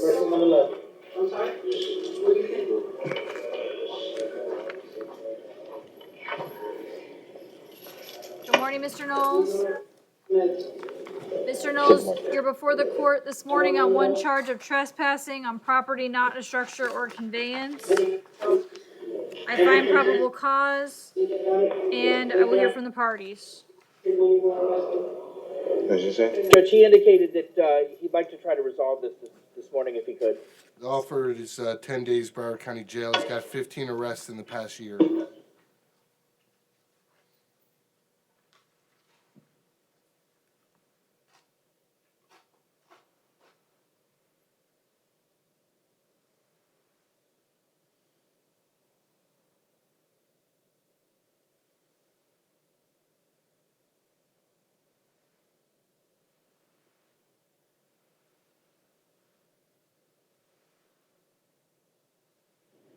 Judge, he's asked me to ask the court that he's lived here, he doesn't want to accept the offer of 10 days. He's lived here all of his life. He said that he works construction. He does have family members that live here. However, he's unable to post a $25 bond. So on behalf of him, I would be asking if the court would consider RORing him at this point. Based on his history from the past year, I'm not comfortable with an ROR at this time. So I'm going to leave the $25 bond in place, and there will be a no return order to the property. I believe this is a 7-Eleven. Mr. Knowles, that means you're not to return to that location. Do you understand? Will you say it out loud for me? Yes, ma'am. Thank you very much. All right, good luck to you. Donald Biancoli. He's on his way up, Judge. He also indicated he wanted to try to resolve this today if possible. Good morning, Your Honor. Good morning, Mr. Biancoli. How you doing? I am well. You are before the court this morning on one charge of trespassing on an occupied structure or conveyance. And Mr. Linder, does the state have an offer? One moment, Your Honor. Okay. Your Honor, Mr. Biancoli's come through this division many, many times. Because it's been a little over a year, I won't offer 10 days, but the offer would be 5 days.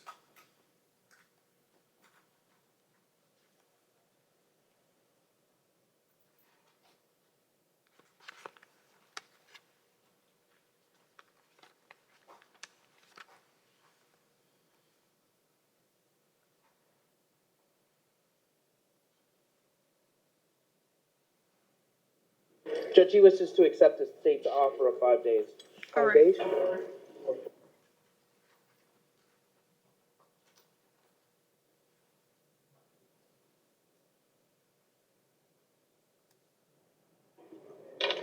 I'll be out, right? All He right. wishes to accept it. He was just asking what day it was. I told him he'd be out by week. Okay, that's all right. That's Weekend, all right. right? Yes. All right, so for the record, I do find probable cause. And Mr. Biancoli, will you please raise your right hand? Raise your right hand. Do you swear or affirm to tell the truth?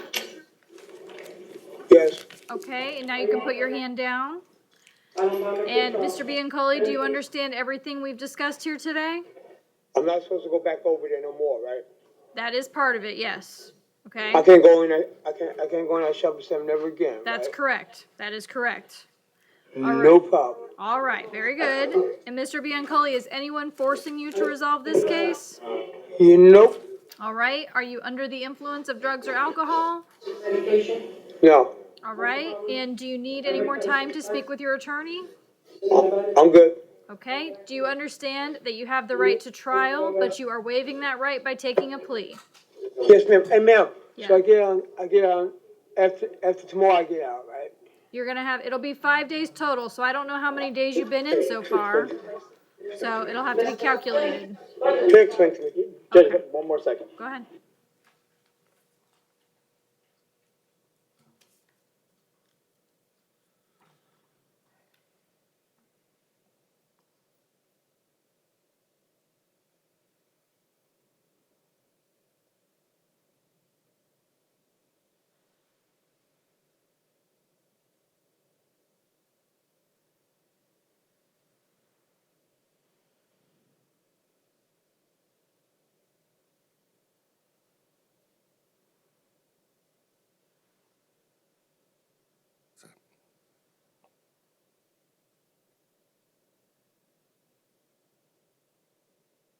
That's good. Judge, I think that perhaps. No, I wanna go see the judge. I just wanna do my time. This may need to go to Judge Lerner Wren. I don't wanna go to Judge Loren. I wanna do my time and just get out. Well, Mr. Biancoli, that's all gonna depend on if you can answer the rest of my questions.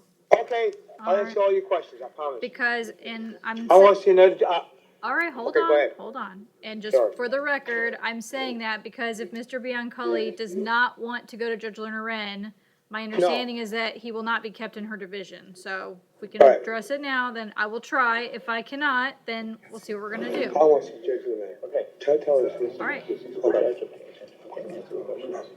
I'm sorry. Okay. All right. Now, Mr. Biancoli, have you ever been treated for mental or emotional illness? Yes.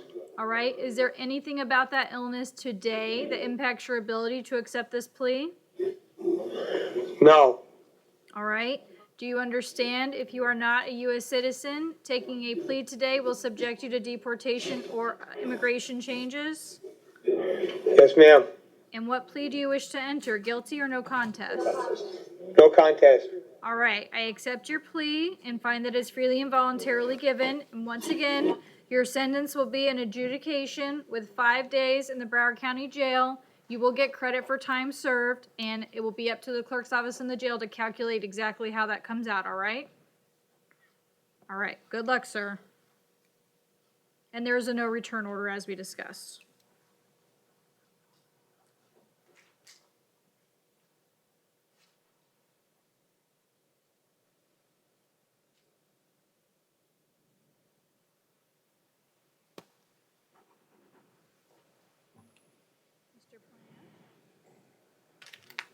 That's okay. All right. Okay, can I have Jeffrey Mullins now? Mr. Plant is with us. I still don't see him. On page 15. All right. Good morning, Mr. Mullins. Good morning, ma'am. Mr. Mullins, you are before the court this morning on a municipal ordinance violation for soliciting in a public right-of-way. I find probable cause, and Mr. Plant, who is acting as your attorney, is present in the courtroom with me today. Good morning, sir. And Mr. Plant, what are we doing in Mr. Mullins' case? Judge, the PC indicates there's been multiple times, I don't know if the court would accept the adjudicate time served from him. Let me take a look. It says multiple, just that, it should be noted defendant has been previously warned and arrested from this location multiple times. Okay. And there's it just an happened arrest on 2/12. 12. All right. So- Okay, so I think this would be best to go to division. So, Mr. Mullins, I'm gonna leave the $25 bond in place, and you'll go in front of your division judge so that you can address how it's gonna be handled, okay? Good luck to you, sir. See you in court, sir. All right, and then we'll just That's make it. sure there's no other ones, Thank you, Judge. right? Till one. All right, so next will be Augustin Vivanco. Judge, you decline the public defender? All right. Good morning, Mr. Vivanco. Good morning, Judge. Mr. Vivanco, do you understand that you are entitled to have an attorney represent you for this hearing this morning? This morning, and would I be able to switch to my own attorney once I have a little bit more time to legal counsel? Yes, you could do that if you wanted to. I'd like to do that, please. Okay, so then the public defenders are probably Yes, gonna ma'am. need a few minutes to speak to you. Thank you, Judge. Judge, actually, I've already spoken to him. Oh, you did? Okay. All right, that's fine. Okay, then Mr. Vivanco, for the record, you're before the court this morning on one charge of touch or strike battery. I find probable cause, and I will hear from the parties at this time. Your Honor, I'm going to be requesting a $5,000 bond. The statement was set by on his co-arrestee. This is based on this was two gentlemen attacking one individual. The injuries suffered by the alleged victim, that is, one of his eyes was swollen shut, multiple abrasions and contusions. I believe, the victim had to be taken to the hospital for treatment. Mr. Vivanco's priors included theft 2015, possession of MDMA 06, 2 counts of attempted robbery with a weapon in 06. All right. Judge, I can tell the court that he's lived here most of his life. There was a very short period of time that he did not live here, but for most of his life he's lived here. He indicated that he has approximately $100 to his name. He owns a landscaping company. He does have family members that live here as well. I would be asking for the court to set the bond, at $1,000. All right, well, I do note that in the co-defendant's situation, in this case, he actually had 2 counts, which were each set at $5,000, so he has $10,000 total. In Mr. Vivanco's case that's before me today, I'm going to set this one count at $5,000, and there will be an order of no victim contact. Mr. Vivanco, that means no being in the same place at the same time as the alleged victim. That also means no phone calls to this person, no text messages, no third-party contact, and no social media contact with this person. Do you understand? Yes, Judge, but I do.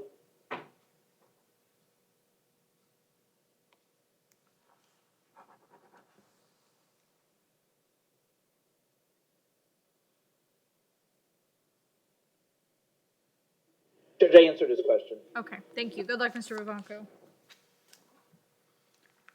All right, next will be Luis Serrato Guardado.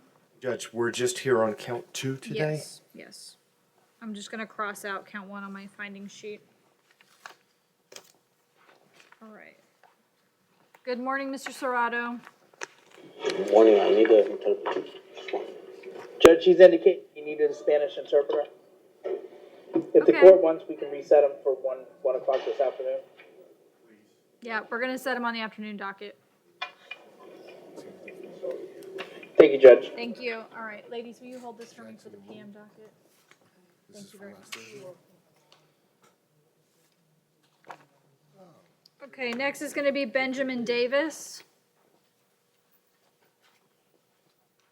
Judge, Mr. Davis is on his way up, but I would be requesting a photo order of his injuries. That's fine, I'll sign the order. Thank you. All right, good morning, Mr. Davis. Mr. Davis, you're before the court this morning on 4 charges. Count 1, possession of cocaine. Count 2, possession or use of drug paraphernalia. Count 3, tampering with or fabricating physical evidence. Count 4 is a felony probation violation, which has a no bond hold. I find probable cause. I do see Mr. Davis has a hearing in front of his division judge on the VOP tomorrow morning. So in light of that, do the parties wish to be heard on counts 1, 2, or 3? No, Judge. No, Your Honor. All right, thank you. Jeffrey Shaw.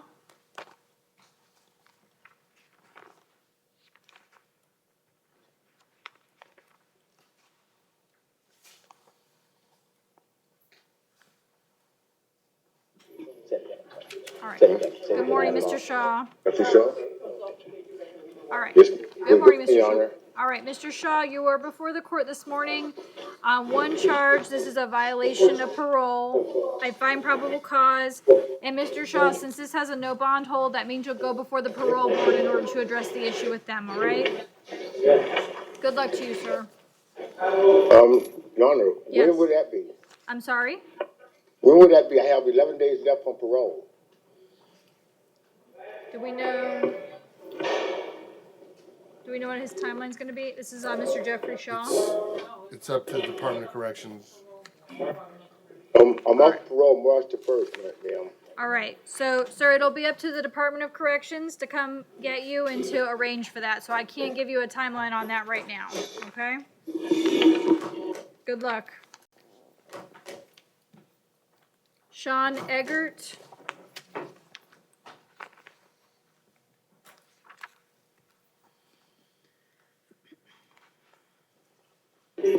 Medical reset, Judge. Okay, thank you. Santos Padilla Cruz. Judge, he's on his way up. He declined the public defender. Thank you. Good morning. Good morning, Mr. Padilla. Mr. Padilla, do you understand that you are entitled to have an attorney represent you for this hearing? Yes. And are you declining the services of the public defender at this time? Yeah. Okay. Yes. All right. So, Mr. Padilla, for the record, you are before the court this morning on 4 charges. Count 1, DUI, alcohol or drugs, first offense. Count 2, DUI with damage to property or person of another. Count 3, operating a vehicle without a valid driver's license. And count 4 is an immigration hold. I find probable cause, and in light of the immigration hold, which has a no bond hold, I'm going to leave the standard bonds in place on counts 1 and 2. Mr. Padilla, so that you understand, on the immigration hold, that has a no bond hold, which means that you'll go before an immigration judge in order to address that matter. All right, good luck to you, sir. Good luck, Mr. Padilla. Next will be Marcus Couch.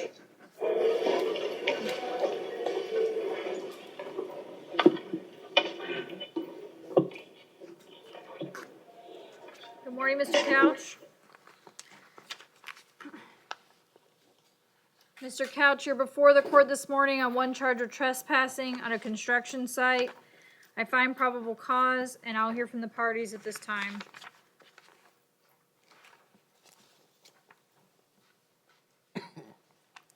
I hear from the defense. Judge, I can tell the court that he has lived here all of his life for 36 and a half years. He currently works at Southeast Marine. He repairs boat docks. He doesn't have any kids. He does have some money in the bank. He has family members that live here. And he did want to address the court. I explained to him not to talk about the facts of the case. And that, I could tell the court whatever the court needed to know, but he wanted to address the court. All right, so Mr. Couch, before I hear from you, I want to say a couple things. The only things I'm addressing today are bond and release conditions. We are not talking about the facts of your case at all. Do you understand that? Yes, ma'am. All right, and what do you want to tell me about the bond and release conditions? Well, I don't have any comments about that. Okay. I don't have any comments about it. Okay, all right, that's fine. And Judge, he also just wanted the court to know that up until recently, he was the sole provider. His dad is 87 years old. He's a retired veteran. He was taking care of him. But his money is running out at this point. So he just wanted the court to be aware of that as well. Your Honor, it would appear that, from what I can tell, unless pretrial is something different, Mr. Couch has been in federal prison since from a 2008 case where he was sentenced to 140 months for possession with intent to possession of crack cocaine with intent, to be followed by 3 years supervised release, which he is currently on federal supervised release until February 26th of 2022. When was he released from custody? It doesn't show that, Your Honor, but one moment. I would imagine it would be February 26th of 2019, since his release date from supervision is February 26th, 2022.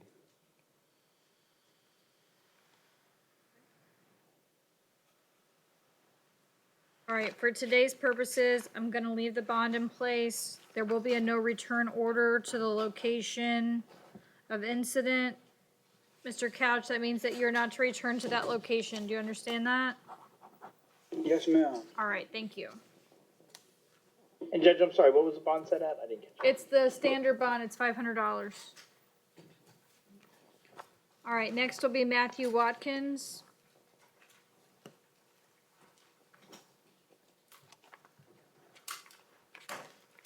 Judge, Mr. Watkins is a medical reset. Okay, thank you. John Isma.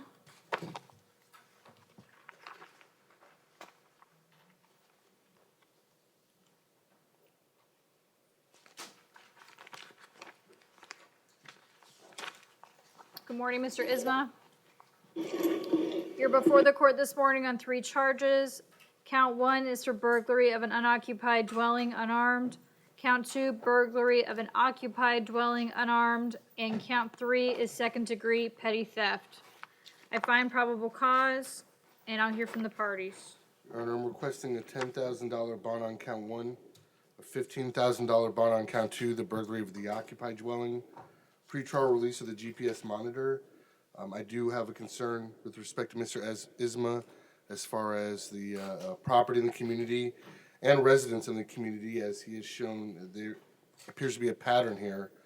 Additionally, in 2019, Your Honor, he had a loitering and prowling. In that case, a witness observed Mr. Isma jumping his neighbor's 6-foot privacy fence, going into his neighbor's backyard. That was at approximately 9 a.m. in the morning. Thank you. I'm sorry, he also had a burglary structure in 2011. I apologize. Judge, I can tell the court that he's lived here since 2002. He's indicated to me this morning he only has $500 to post bond. What I would ask is if the court would consider a $2,000 bond with regards to counts 1 and 2.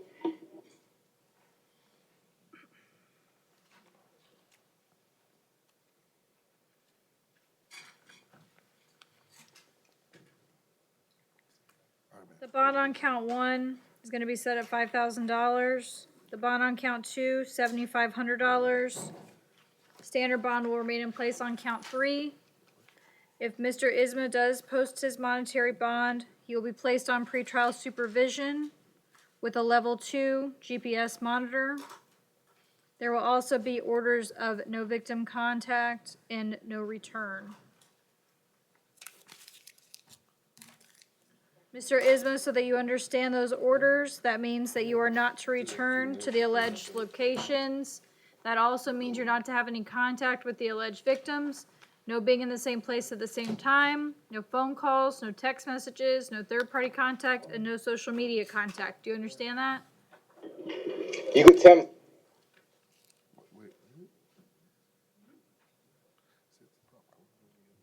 Honor? Yes. Can we? I got a record. One moment. All right, well, I'll let Mr. Isma discuss those orders with pretrial supervision if he posts his bond. Thank you. Brief sidebar, Judge. We'll go on a brief sidebar. One moment.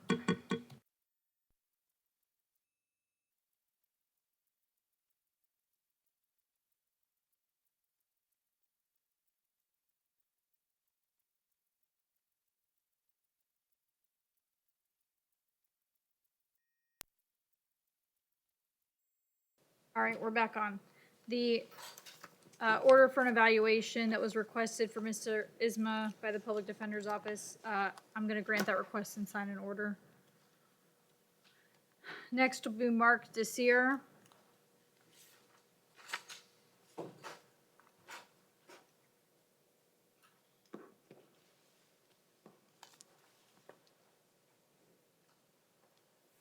right, good morning, Mr. Desir.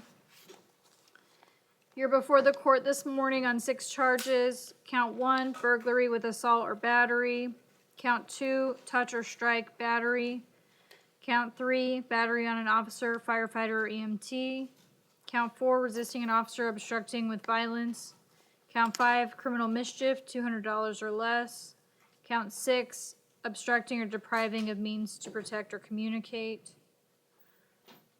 I find probable cause for counts 1, 2, 3, 4, and 6. On count 5, Mr. Linder, is there something I'm missing in the probable cause affidavit with regard to the criminal mischief charge? One moment, Your Honor.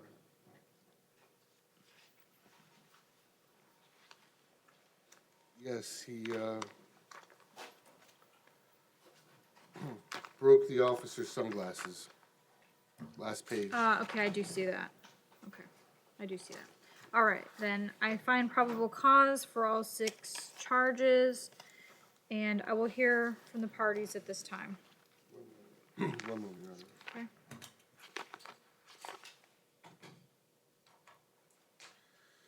Your Honor, the state would be seeking a no bond hold on count 1 upon a finding of proof evident or presumption great for first appearance purposes only. I know the only witness to this incident is the victim, but I would note that one, he, upon flagging down the officer, he did follow Mr. Desir in his vehicle after he struck him, maintaining visual contact with him at all times. The victim did have physical injuries that were documented by the arresting officer that would corroborate the alleged attack. I did have contact, Your Honor, with Mr. Clavijo Romero this morning through a colleague in my office that interpreted for me. He is in fear. He's 62 years old. He advised me that Mr. Desir hit him for no reason. There was no interaction between these two prior to this incident, and that is what's causing him concern. Also, from what he observed of the physical altercation between Mr. Desir and the arresting officer. All right, Mr. Miller? Yes, Judge. Essentially, I would object to the court finding proof evident presumption great based solely upon the hearsay testimony of this document. Beyond that, I have nothing to add to the conversation. All right.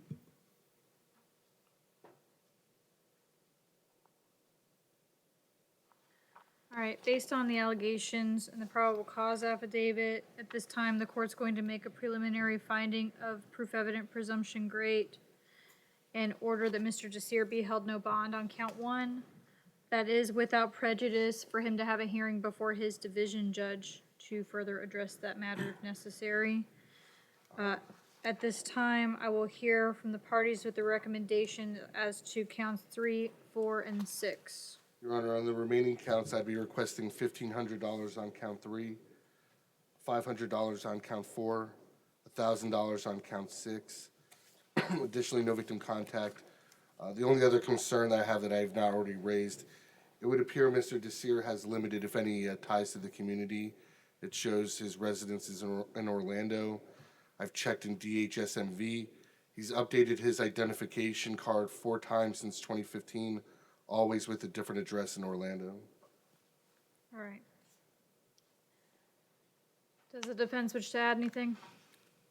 Judge, I have nothing to add at this time. In light of the fact that there's a no bond hold on him, they can address it in division. Okay, thank you. All right, so in light of that, on count 3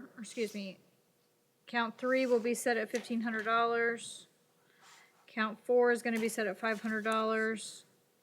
Count 6 will be set at $1,000. There will also be an order of no victim contact. Mr. Desir, so that you understand the no contact order, that means no contact with the alleged victim. That means no being in the same place at the same time. It also means no phone calls, no text messages, no third-party contact, and no social media contact. Do you understand that? Yes, ma'am. Thank you. Mr. Farbarik, are we requesting a photo order for Mr. Desir?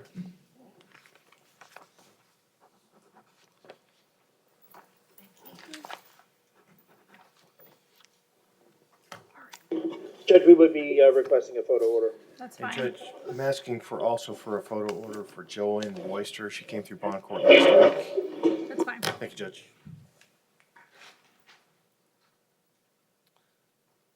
Christopher Lindsay. This was the docket last Thursday afternoon.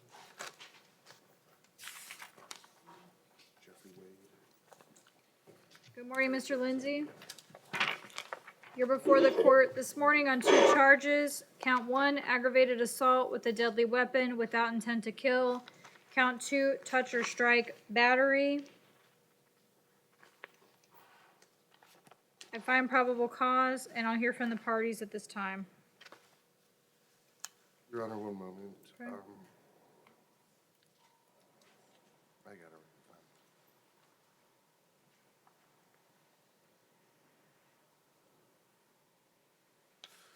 Your Honor, I see no history.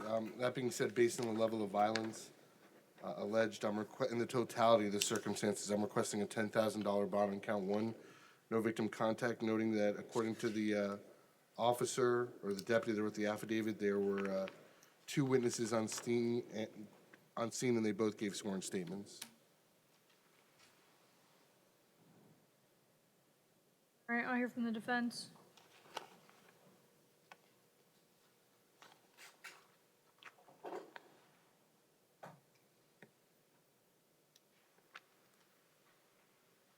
Judge Mangan, 1 second. Go ahead.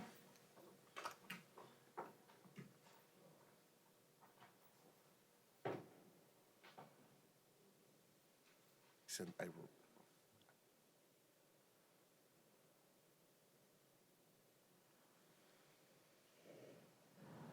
Start the afternoon at 1:30.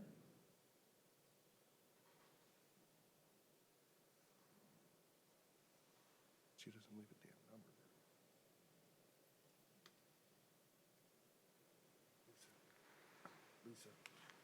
Lisa. Judge, he's indicated to me he's lived here most of his life.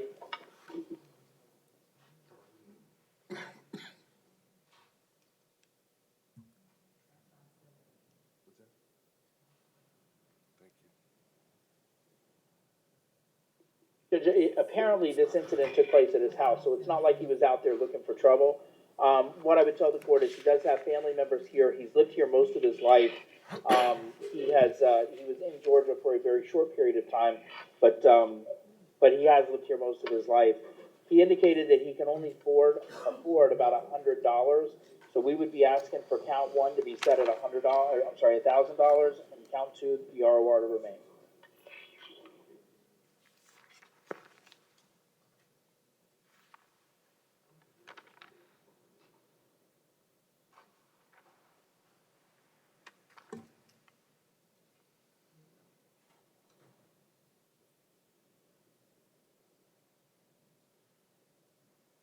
All right, based on the level of violence that's indicated in the probable cause affidavit, I'm not going to set the bond at $1,000. It will be set at $5,000. There will also be an order of no victim contact and an order that Mr. Lindsay possess no weapons, firearms, or ammunition until further order of the court.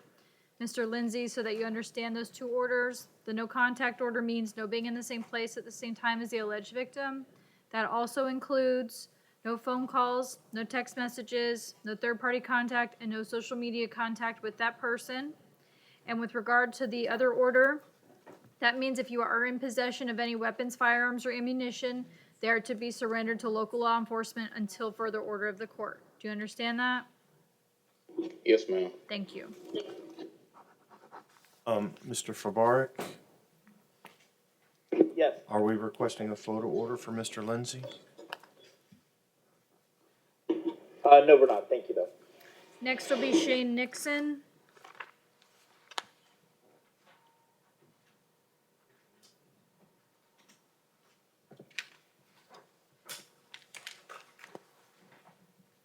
Good morning, Mr. Nixon. You're before the court this morning on 4 charges. Count 1, false ID given to law enforcement. Count 2, possession of hydrocodone. Count 3, possession of cocaine. Count 4, failure to register a motor vehicle. I find probable cause for these charges, and before I hear from the parties, I do see that pretrial is standing up. Good morning, Your Honor. Nancy Mapson, Pretrial Services. He's currently out on pretrial for case number 1901134 CF10A for felony battery with prior conviction. He was placed on pretrial September 30th of 2019. We're requesting that his pretrial is revoked. Shane Nixon. All right, based on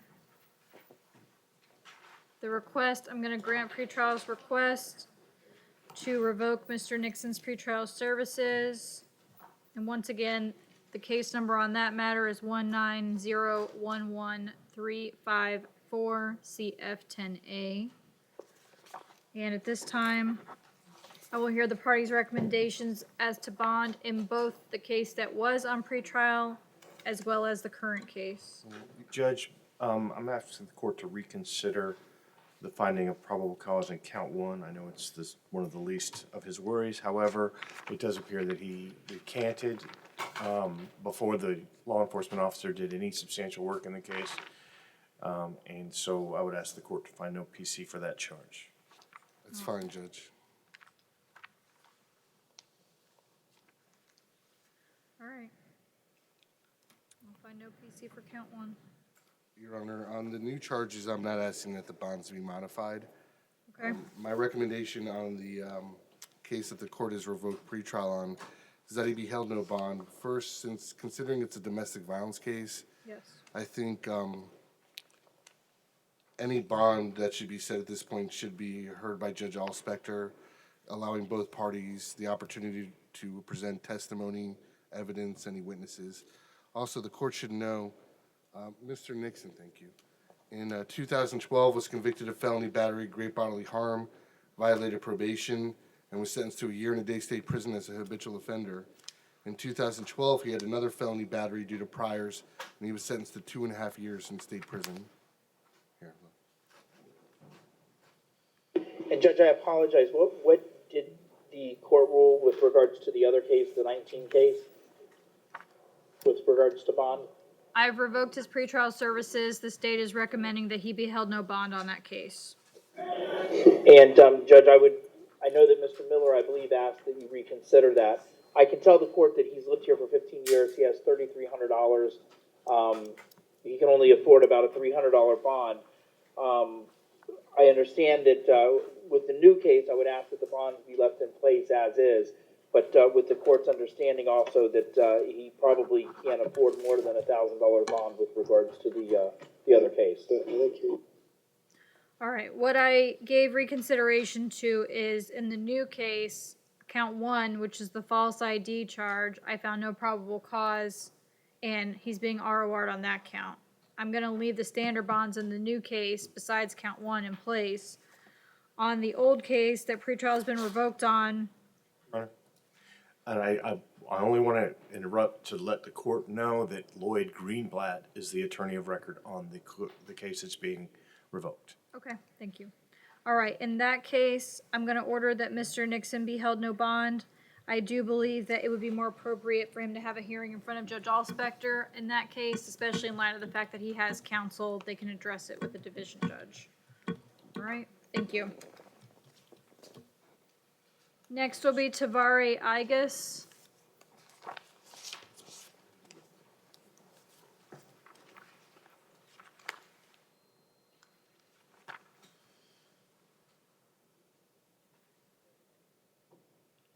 Good morning, Mr. Igus. You're before the court this morning on one charge of aggravated battery causing bodily harm or disability. I find probable cause, and I'll hear from the parties at this time. Your Honor, the state is going to be seeking a $15,000 bond and a GPS monitor. Just noting the allegations in this case, the level of violence that Mr. Igus, among other allegations, bit the victim in the ear, and would, to the point that it would, the officer notes that the victim had cartilage hanging from his left ear. I know Mr. Igus and the victim gave completely contradictory version of events, and that's why I think it's worth noting that the officer viewed video surveillance taken from the scene, which completely supports the victim's account of events and refutes Mr. Igus's version of events. He also has a history of violence. 2018 burglary of an occupied dwelling, 20 months state prison. 2017 felony battery due to with priors, 20 months in Florida State Prison. 2016 battery violation pretrial release condition, that being a no contact order. Another conviction for battery in 2016. 93, burglary of a dwelling, actually 2 burglaries of dwellings, 8-year state prison.